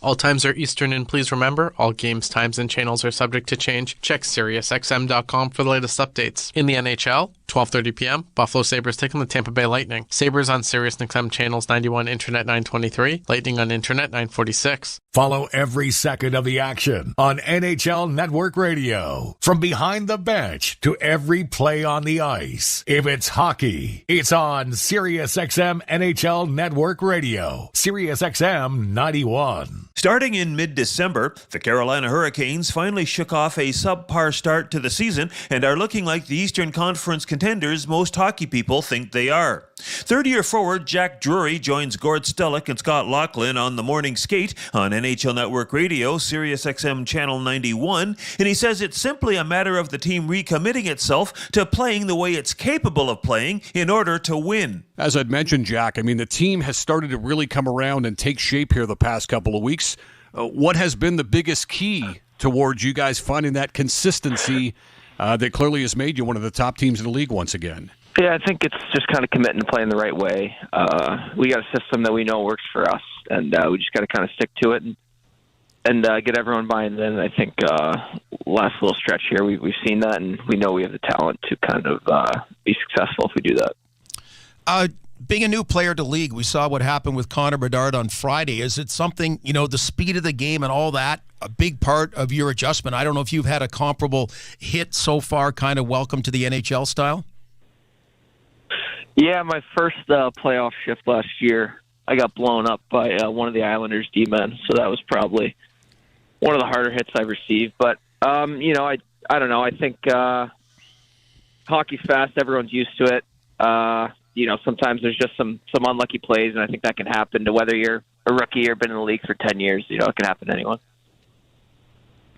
Hey, look, you spent some time in Chicago, and now it looks like you become a full-time National Hockey Leaguer, and you played for the Wolves and such, and, you look at the American Hockey League, too, and many have said over the years that that's probably the closest thing to an NHL-type environment that you can get with the organization that Wendell Young does run. Give us a sense over the course of a couple of years to play with the Chicago Wolves and what you think that meant to your development and maturity in your game.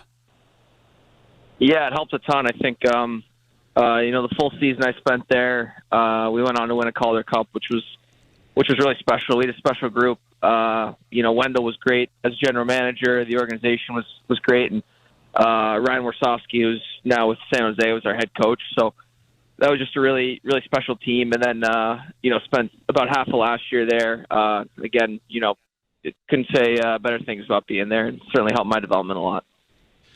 So, winning the Calder Cup, always a big one. It's like the journey to win a Stanley Cup. When you talk about coaches, Rod Brindamore just seems to be a very unique guy that connects with his players on a certain level. What's the experience like having Rod Brindamore as your coach? Yeah, he's unbelievable. I think you get in a room with him, and the respect everyone in the room has for him is just automatic, given what he's done with his career, and you see his work ethic still today. It's as higher than anyone on the team. So that makes it easy to respect him a lot. And obviously he's got a wealth of knowledge from his incredible career. So he makes it easy to play for him. The passion he brings, the focus he brings, it's pretty cool. And watching him as a younger kid play and then getting to play under him it's a special experience. SiriusXM Fantasy Sports Radio is the place for expert advice, strategy, and information from the best fantasy sports analysis to win your league. Plus, hear pick-by-pick coverage of live drafts and interviews with top players, coaches, and team executives on SiriusXM 87. I'm Frank Trachtenberg with your SiriusXM NHL schedule for Saturday, January the 20th. All times are Eastern, and please remember, all games, times, and channels are subject to change. Check SiriusXM.com for the latest updates. In the NHL, 12:30 p.m., Buffalo Sabres take on the Tampa Bay Lightning. Sabres on SiriusXM channels 91, Internet 923. Lightning